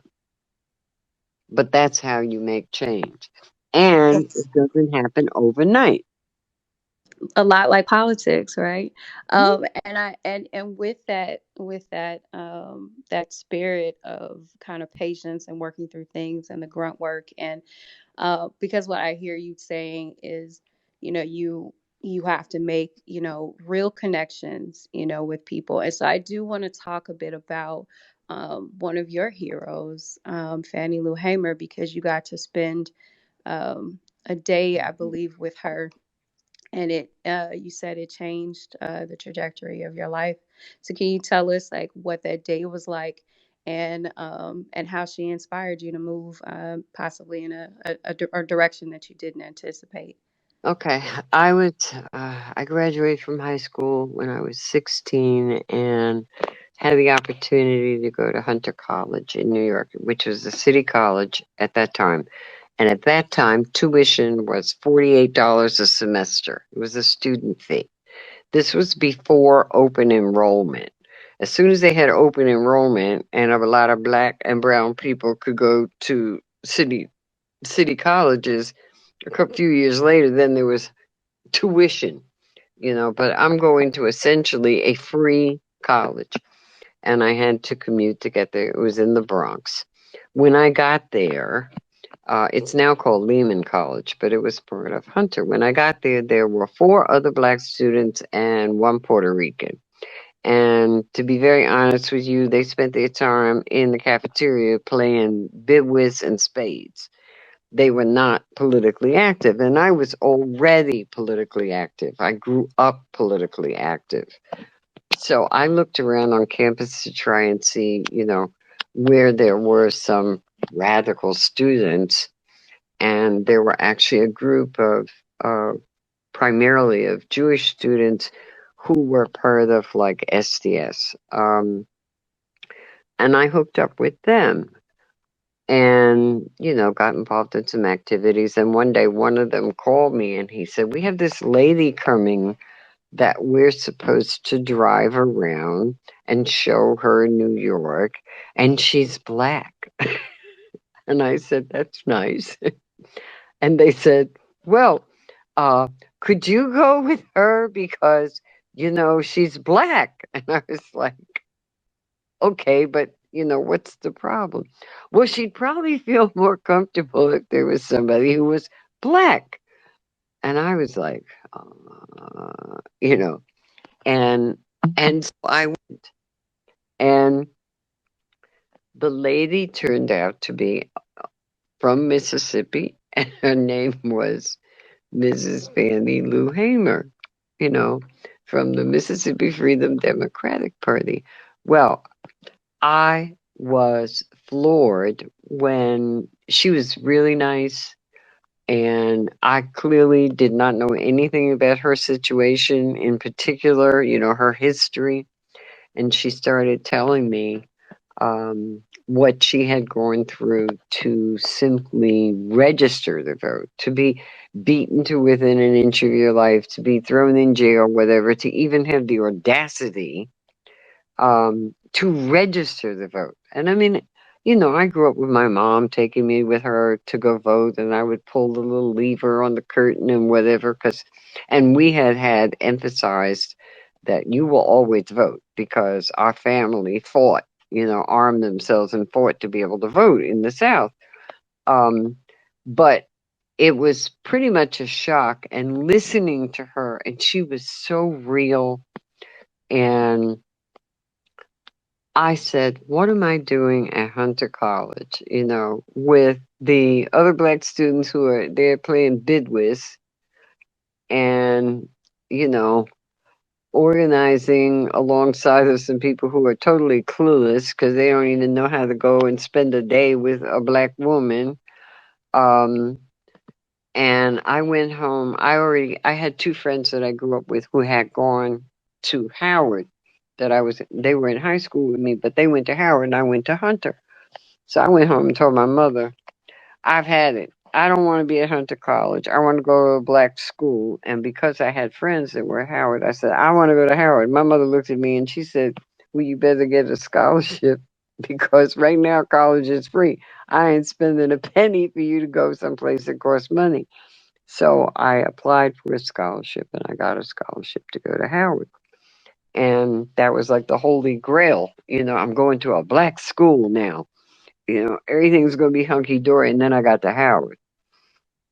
And I was in the fine arts department, which had some political students. And one of my friends down there was working for the Hilltop, which was the campus paper, and they were political.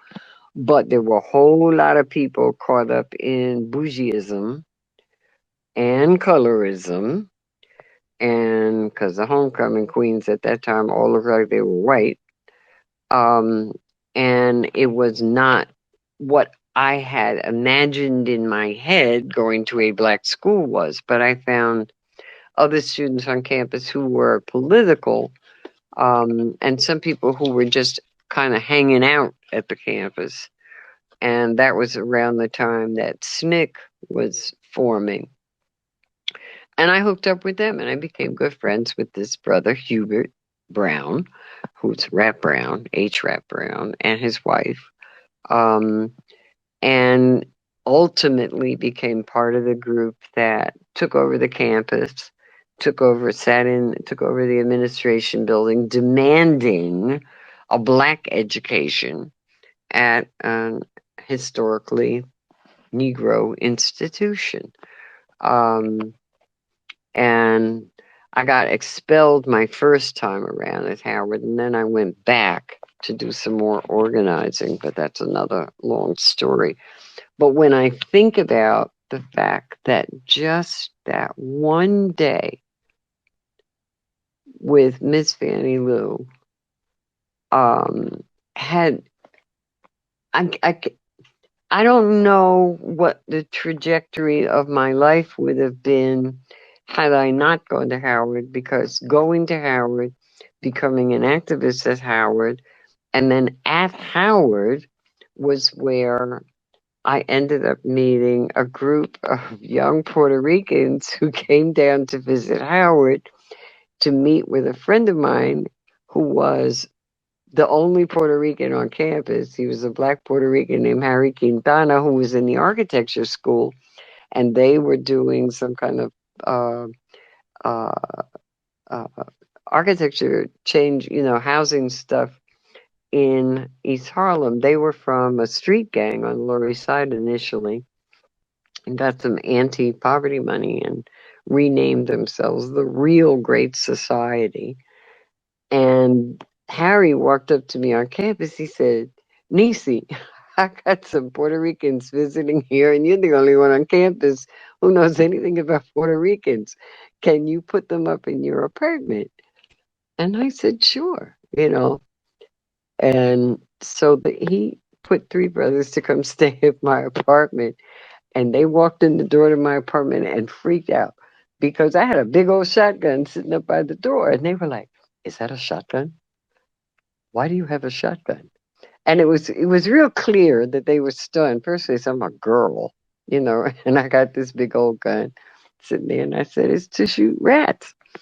And they looked at me because the rats at that time they didn't pick up much garbage in D.C. There was a whole movement around that. That's how Marion Barry got to be mayor.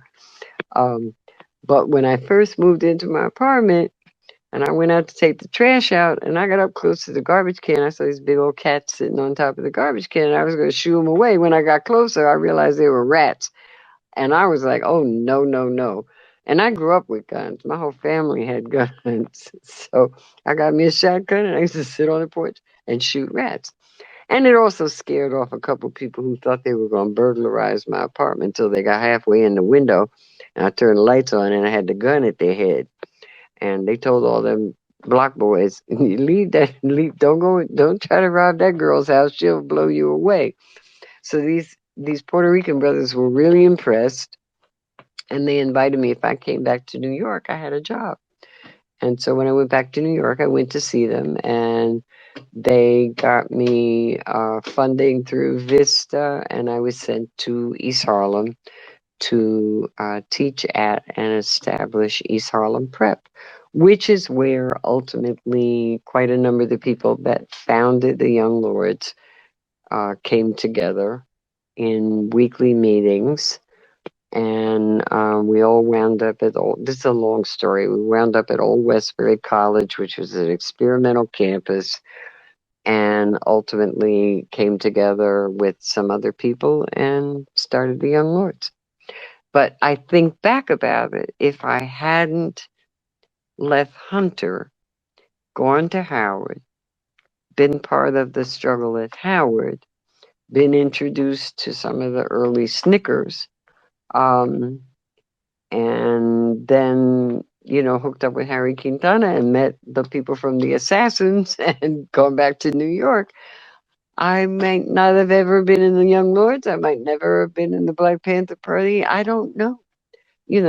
Serendipity. Stuff happens by accident or by some higher design. Who knows?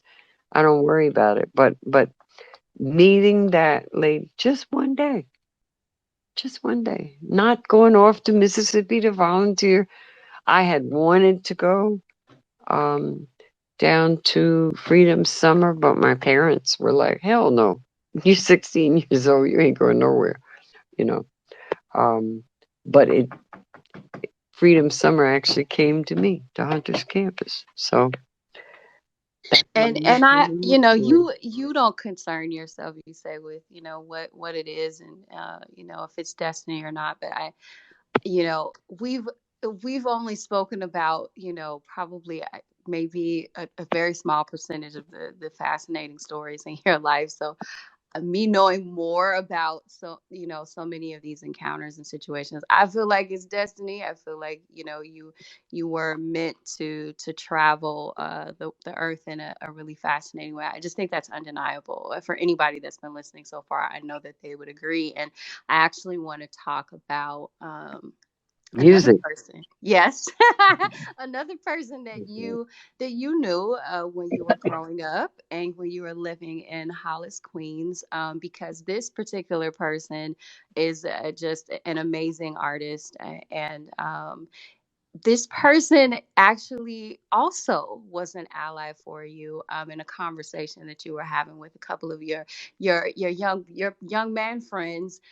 He actually defended you in a conversation about music, and I want you to tell us that story because it's so wonderful. Okay. I don't know how much anybody knows about Hollis, Queens. They may have heard Run DMC out to Christmas in Hollis or whatever, but Hollis and St. Albans, Queens, were, and maybe East Elmhurst, were the first places that Black folks moving out of either Brooklyn or Harlem into sort of a more suburban environment, Queens has houses. And so a lot of Black folks, their first house, they bought in Queens. And there was resistance. There were race riots when Black folks started moving in. And then there was white flight. And a lot of jazz musicians who had gigs in the city, they were playing at jazz clubs or whatever, but who had families, and who had an income coming in, started to be some of the people that were buying some of those houses. So what wound up happening was Hollis and St. Albans were working class and whatever you call mushy middle class Black folks bought homes. And a lot of them happened to be people who nowadays you think of as famous, So my parents were living in my grandmom's house in Brooklyn, and my dad finally got his GI Bill money. He had been fighting for years because he had been court-martialed while he was a Tuskegee Airman. And he finally got the money, and my parents bought a house in Hollis. And these families had kids, teenagers or young kids.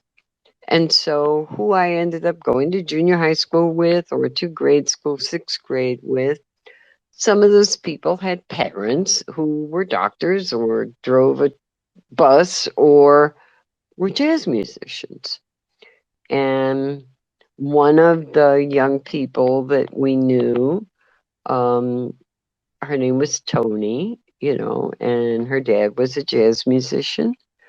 And a lot of the guys I hung out with were all aspiring jazz musicians. They were really deep. They sat around and they were not going to just talk about doo-wops. They were going to talk about like heavy shit, They'd smoke weed and be deep, And I was kind of like a beatnik, and I hung out with them.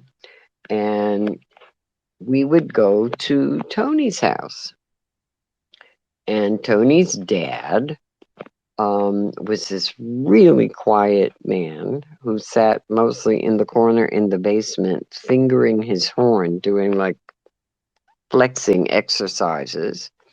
And his name was John Coltrane. And who I was fascinated with was his wife, Naima Neat. She was like one of the coolest people you could ever meet. And she sort of mothered all of us, and she took a bunch of us, and some of us were underage, out to jazz clubs. That was my first experience going to Slugs. And there were other musicians that were hanging out there too. And the guys that were my age, were like really important. So one day they were having a conversation about music, and they were talking about like which tunes were the most complicated and this and that and the other. And I piped up and said, I like Green Dolphin Street. And they kind of looked over at me. And I said, I particularly like ballads. And they were like, oh, you are so dumb. That's some girly shit. That's not like deep, important, heavy jazz, straight ahead, bebop, this and that and the other. And they were like disparaging what I had to say, and I was not used to stifling my opinions on things, but it was very clear that they were not accepting what I had to say. And all of a sudden, there was a sound from the corner of the room. She's right, And they all shut up because Train had spoken.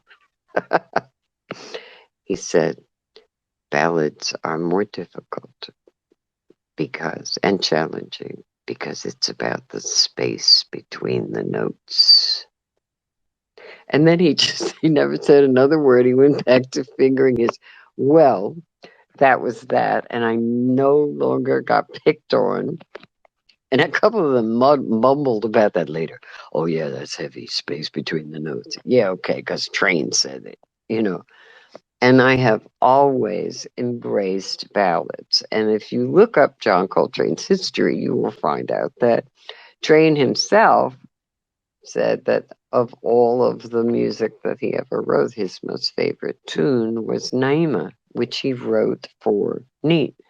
Um, and most people say John Coltrane's wife, Alice Coltrane, that was, maybe just a couple years before he died. It was Neat who got his ass out of his heroin addiction. It was Neat who made a house for him. It was Neat who kept his life together.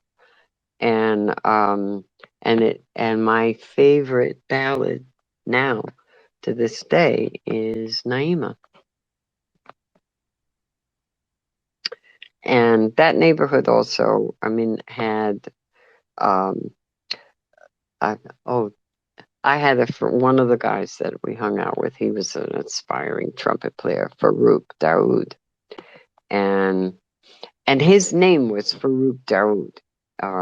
It was not like he didn't change his name when he became Muslim, and because his father was Arab or something. I wasn't sure, but we used to go in Farouk's house, and his mom would be in the kitchen ironing or whatever, And you know how you go in somebody's house, you say hello. I say, hi, Miss Daoud, and we go out and go into the basement to play records or whatever. And one day Farouk said, my mom's making a comeback. And I was like, a comeback? A comeback at what? and he said, you singing? And I said, in the choir? And then I was like, no, she wouldn't be in a choir because they're Muslim. and I was still perplexed. And he said, no, she's opening at Basin Street, which was a major jazz club. And I was like, why is Mrs. Dawood going to be at Basin Street? Well, it turns out, he said, no, her name as a singer. It turned out, I don't know how many of you know much about jazz, but for Mrs. Dawood was Dakota Staten. There was Dakota Staten. Around the corner, we had Roy Haynes. Eric Dolphy gave lessons to people in the neighborhood, local kids. Count Basie lived, on the St. Albans side because his wife used to give pool parties. Lester Young's son lived across the street from my parents. One of the people I hung out with was Renee, and Renee's last name is McLean. He's Jackie McLean. My parents' best friends were the Bibbs, Leon and Marilyn Bibb. He was a folk singer, and I was always in their house. And Marilyn Bibb's brother was John Lewis, who founded the Modern Jazz Quartet. Peter, Paul, and Mary, and Theodore Bickel, and all of those folks were always in and out of the house. Paul Robeson saying happy birthday to me there. And this was just, it has nothing to do with anything that I did in particular. It just has to do with the fact that that was what was in Hollis and St. Albans at that time. And it was perfectly normal. It wasn't until I was grown and running a jazz station that I look back on it and I was like, holy shit, this is like not what everybody grows up with. It's stuff that I took for granted. And I almost wish I could have gone back to when I was, a teenager and paid more attention. And because, now looking at it, that was pretty amazing, I guess. But it was just, John Coltrane was just Neat's husband who sat in a sofa chair in the corner and practiced fingering his horn. But this is why I say that, somebody had a plan for you, ma'am, because The you creator were had a able master to, plan. yeah, you were able to witness these things. And I think, yeah, if any of us could go back and absorb, what we experienced and bring it to the forefront, we would probably want to. But I think that you've preserved it, and you've preserved it well, and in a way where these were humans to you. They were people. They weren't necessarily God. So the way that you're able to to talk about them now still brings that humanity, to them. And I think that that's important. And yeah, let's talk a little bit about this radio station, because I believe it's still going in DC. It was the first Black controlled public radio station, and you were a program director there, right? Yeah. Yes. WPFW-FM, which is still on the air in DC, though I'm not sure how many people that actually work at PFW even know the initial history of how the station got founded. For those of you who don't know a whole lot of the history of public broadcasting, and nowadays people think NPR, National Public Radio, but that's not where stuff got started. In 1947, which was the year I was born, a man named Lewis Hill had an idea that there should be radio that was not commercials, and that people would subscribe to it the same way you do to a magazine. And so the first listener-sponsored, non-commercial radio station was founded in the Bay Area in Berkeley, KPFA. Later, that spread to Los Angeles, KPFK, to New York, WBAI. Those of you who are familiar with like Democracy Now!, that got started at BAI. There's a small station in Houston, Texas, KPFT, which got bombed twice by the Klan. They were airing Martin Luther King Speaks. And Pacifica got their hands on a radio license in Washington, D.C. Now, the Pacifica Foundation had a board of directors, white people, okay?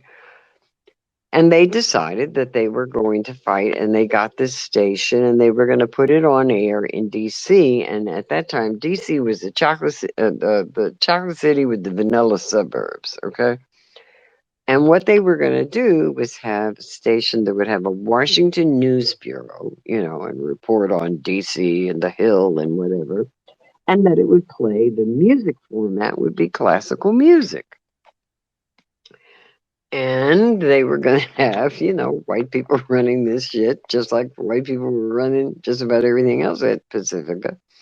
Well, the activists in the Bay Area, where they had a third world news group, so you had folks of color, including some black folks that were doing programs at KPFA, and the white station manager, who was a leftist and political, and some other folks. They heard what Pacifica was going to do with this station in DC and went off. They were like, are you crazy?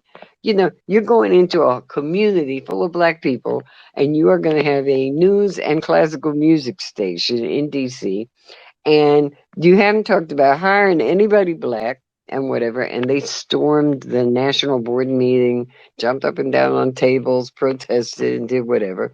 So Pacifica, and they put it in the papers, and it made Pacifica look bad because this is leftist radio, And so Pacifica decided, okay, they would listen, and hire a black station manager. So they hired a brother who had no experience in radio. He was a poet who was in law school, had gone to law school at Harvard and whatever, from Houston, Texas. Wonderful person named Gregory Millard. And they're going to make him the station manager. And they had this board of directors in local community board. But they weren't very helpful, except there was a brother named Phil Watson who had dealt with the Howard University station. And they gave about $5,000 to get started. Well, I met Greg right at the beginning of this, and it turned out that both of us wrote the same kind of poetry. We're wearing the same socks. We were both born on the same day, the same year. August 1st, 1947. He hired me. I had already had experience with WBAI in New York because the Young Lords did a radio program at BAI. So he hired me immediately. I was made the program director and to design the program format, but we didn't have any money. So we made a sample tape of what the station was going to sound like.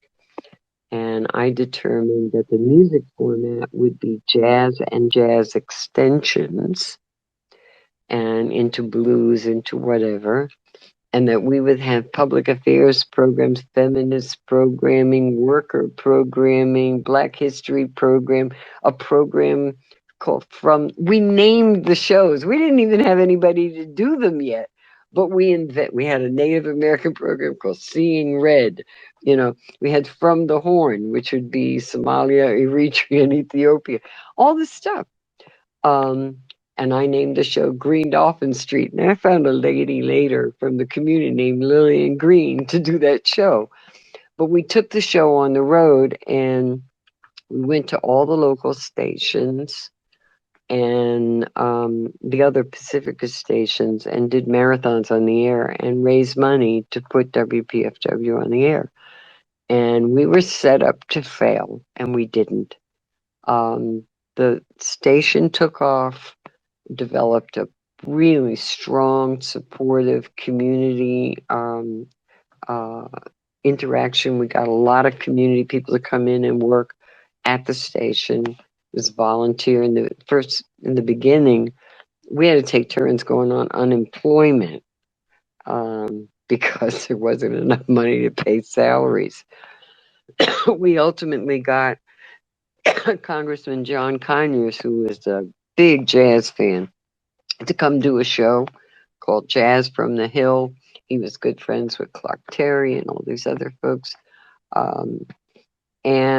And it was a success, but it was a battle because even within that left milieu, the idea of Black people running a radio station, a public radio station, it had never happened.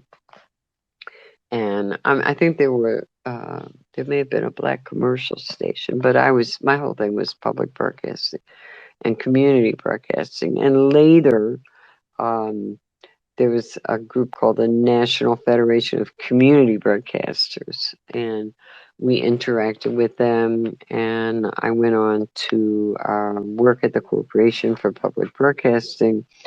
And for the first Minority and Women's Training Grant Program, we had to bribe public radio stations to hire women and to hire people of color to even work there. Pay 2 years their salary, half their salary for 2 years, and training course. I mean, it was a nightmare back then to get anybody Black into, and to get any women for that matter, Black or white or Latina, into positions in public broadcasting at all. I was sent to Senatobia, Mississippi to check up on one of our trainees. We were paying this station they announced that they had hired a Black woman program director. I still remember her name, Romania Jones. I get to Senatobia with my coworker. We drive into town.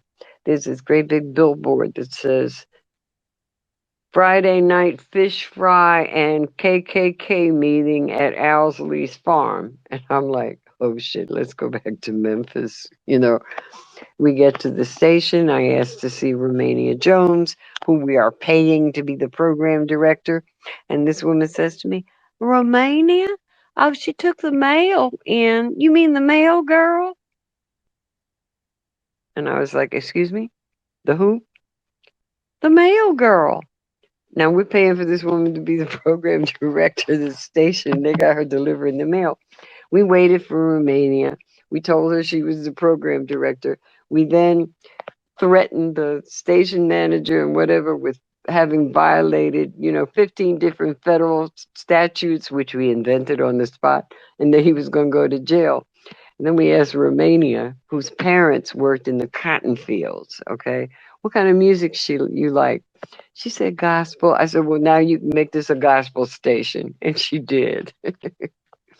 And later, we were able to get funds for Keeley to be established. And if you don't know who Keeley is, it was the first Native American public radio station which broadcasts in both Lakota and in English.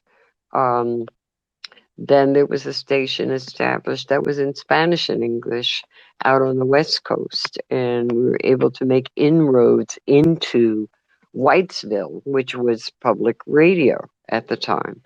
And there were battles around that. I'm very proud that I got an opportunity to sort of open the doors, and a lot of people that were graduates of WPFW went on to get jobs at NPR and at NPR stations, but then there was a purge, and that's a whole nother story about the de-blackening of NPR.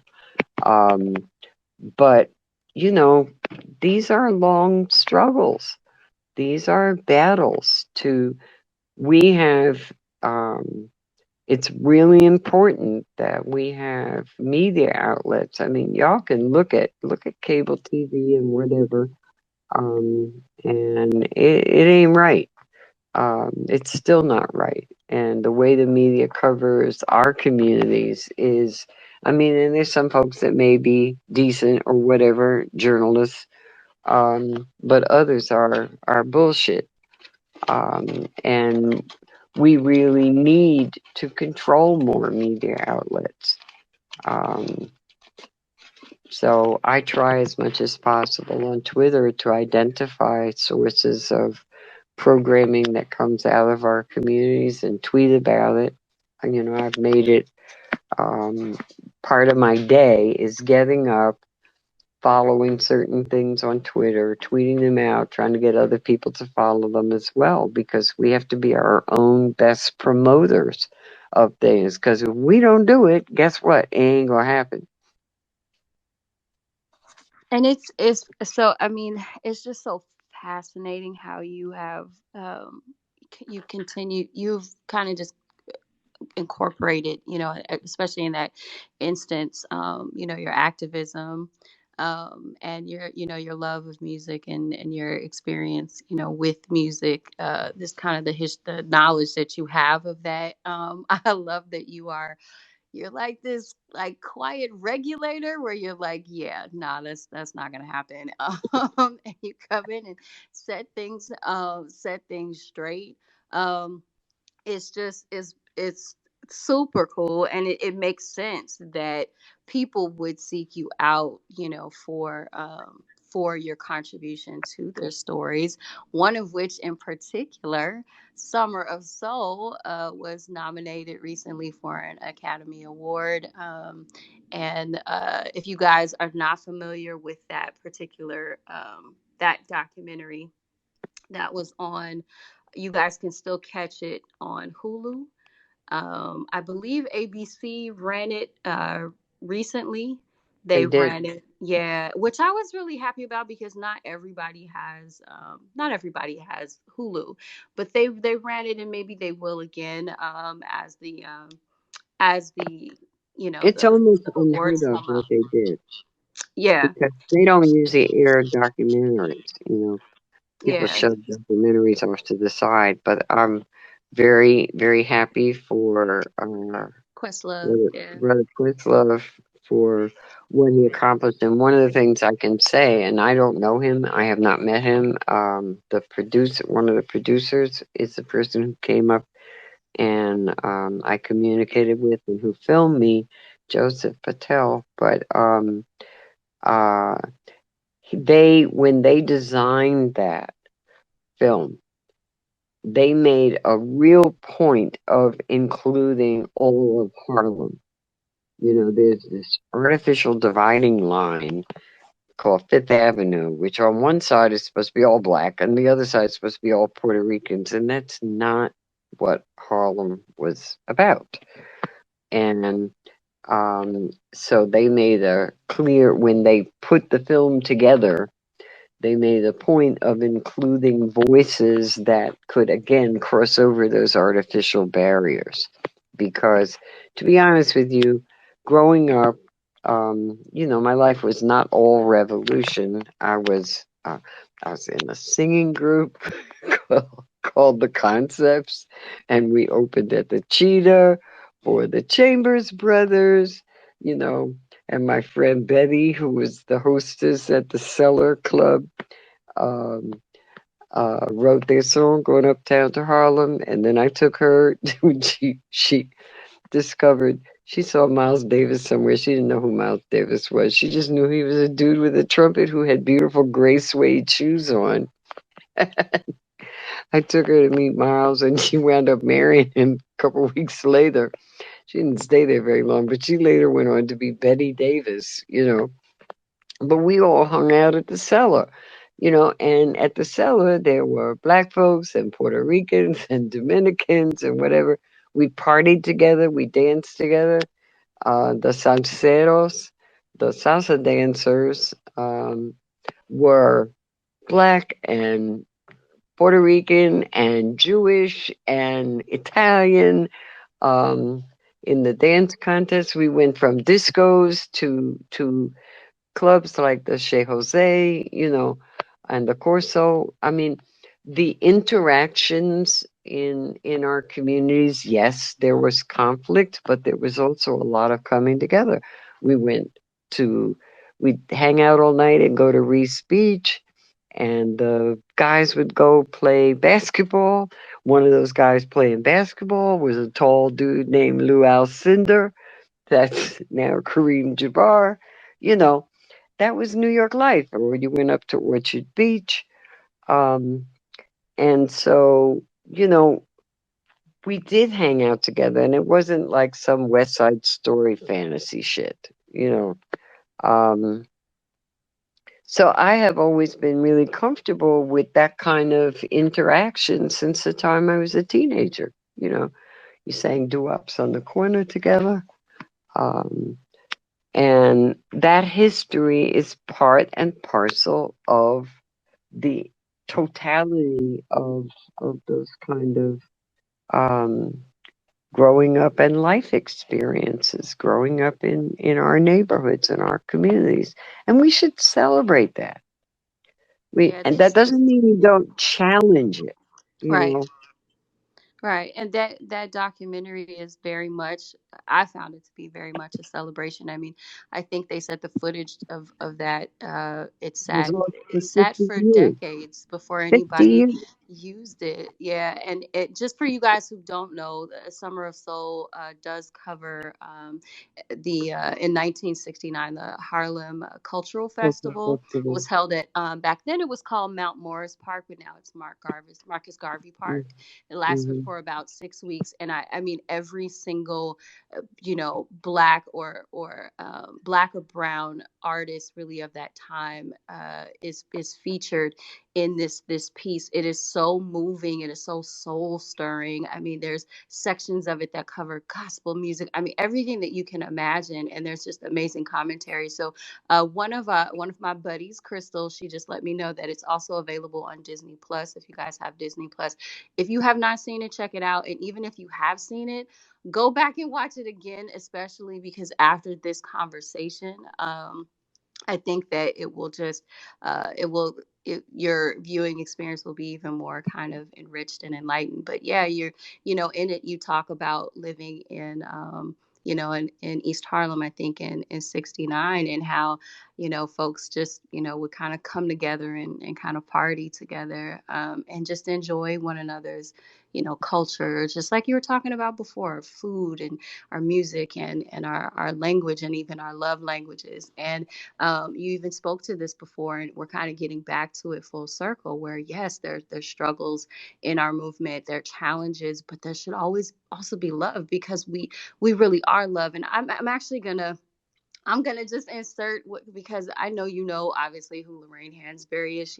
She's been one of my heroes since I was a little girl growing up in Chicago. I wanted to be a writer when I was younger, and she has this fantastic speech that she once gave to a group of writers where she said something to the effect of, we know about love. Our people, we know about love. Like, ask, we know about it because we've had to taste love rationed to us, sometimes. So, maybe we'll be able to teach everybody about love when this is done, And so it's very important our challenges, and even as we're going through it right now, but to find moments to celebrate who we are and to celebrate our strength and our resilience, but our life, our love, the way that we live, because it is so beautiful. And to that point, in talking about kind of how difficult, I guess, the last couple of years have been in COVID, I want to highlight finally the Black music series that you have done for Daily Cost, because it's coming up on its 2-year anniversary, and it started pretty much when this pandemic started, and kind of for that reason, and you've kept it going every Sunday. For you guys who don't know, Miss Denise, she'll post a tribute that she wrote for Daily Cost about a different artist, and through it she teaches. It's like teaching history, teaching culture, all at the same time. And it is really beautiful. It's a really bright spot. It's really, again, it's a spot to kind of celebrate this form of, of expression, which is music. We have many, many forms of expression within our community, but this is a beautiful form of expression. And as we kind of talked about before, Miss Denise, music is activism. You think music is also healing. And so I wonder if you could just talk to us a bit about that tribute, because you always speak about it with such pride. But tell us how that got started and why why you thought it was important to keep it going even till today. I had been given a time slot at Daily Coast to write whatever I felt like writing on Sunday mornings. And so I was writing regular pieces, whatever struck my fancy, or, I wrote a whole piece on Black people in Israel. I wrote a piece on juking and Black dance, or whatever. I've written about Fannie Lou Hamer and stuff. But when COVID hit, and you have to remember, it hit really hard here in New York. At the beginning, it was a nightmare, and so many of my close friends are healthcare workers, and my husband worked at a facility for homeless folks. I mean, it was horrific, and I don't know how other people experienced, the advent of COVID, but this was horrible, and people were frightened. People were, going to funerals, or they couldn't even go to a funeral for some of the people that were dying in their families. And I have always believed in the healing power of music. And I started writing music pieces because I felt like it was important for people to just have a break from the pain and the suffering and the fear. And so I kind of threw my previous format, of doing whatever I felt like doing, away, and decided to dedicate myself to doing music pieces. And I did a few of them. I spoke to my editors and said I would really like to do this every Sunday and just call it Black Music Sunday, and which covers a whole range of of music, because so many things are rooted in Black music. I don't care whether it's folk, jazz, blues, R&B, soul, doo-wops, you name it. And because I am not a musician, but I am a super fan, And I do have the background thanks to WPFW and also thanks to growing up in a household where I was exposed to a lot of music. My dad's from Chicago. So I started to do that, and a lot of people just would come in. And by the way, it's a blog, but in the comment section, um, I sit there from 9 o'clock in the morning when it posts, usually until 2 o'clock in the afternoon or 3 o'clock in the afternoon. And people come in and they post music that fits in with the theme, and we talk. And we don't always even have to talk about the music. Sometimes we just say, somebody will come in and say, "Oh my God, we just got hit with an ice storm here in Chicago." And we talk about that. But we post a lot more music, and it's interactive. And I would invite people who are interested in music and who are interested in talking about the music to come and join us. You know, you can have conversations with me every Sunday because I'm there from like 9 sometimes, and I check back in usually around 5, 6 o'clock and come in and have some more conversation. So um, and people share things, and I learn a lot of stuff because we have a number of people who come in and comment regularly who are musicians themselves and have been on the road with some of these groups that I'm talking about.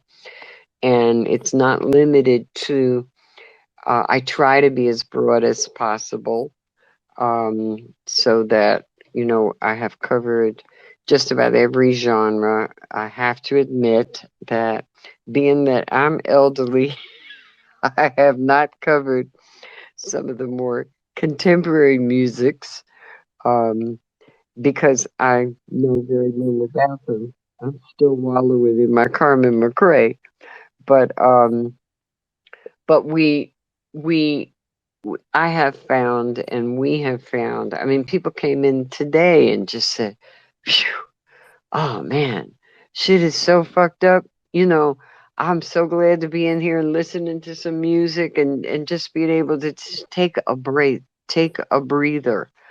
And it has been ongoing. I kind of looked up, and 6 months had gone by, and then a year had gone by, and then a year and a half.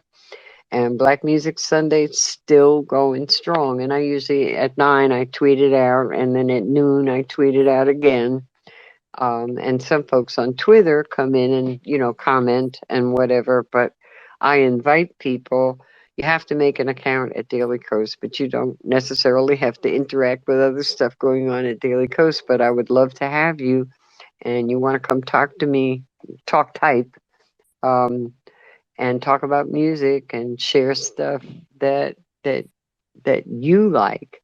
Um, it's a great way to spend, you know, part of your Sunday. That's my commercial for Black Music Sunday. Well, it's a commercial for something that is so real and connecting to people that on a great level and in a time when we, you know, we need that healing. So with that, I think we're gonna open up the room to questions. So you guys get ready to request a speaker. I'm gonna lay some rules out. But before we do that, Miss Denise, I just want to say this has been like, you know, a master class. Truly, your life is fascinating, and we haven't even covered a third of the stories that you have, you know, to share, and you're still living and you're still giving. So thank you. And now, yeah, because this has been a class, I want to introduce you to the rest of your students, and we're gonna take questions. So you guys, go ahead and request to speak. We're gonna let you all up um, just a couple at a time, and we're going to ask you to limit yourself to about 90 seconds, one question or one comment, just so that we can get as many questions and comments in as possible. Don't be shy. But yeah, go ahead and come on up, and we'll get you in here. And Miss Denise, did you want to say anything else before we open up the room? No, I really would like to hear people's questions. Great. Okay, so let's go with Jeep. I believe you are able to speak, and you can unmute yourself and go ahead and post your question or your comment. Thank you. I could spend 90 seconds talking about how wonderful this space is. Thank you so much, you guys.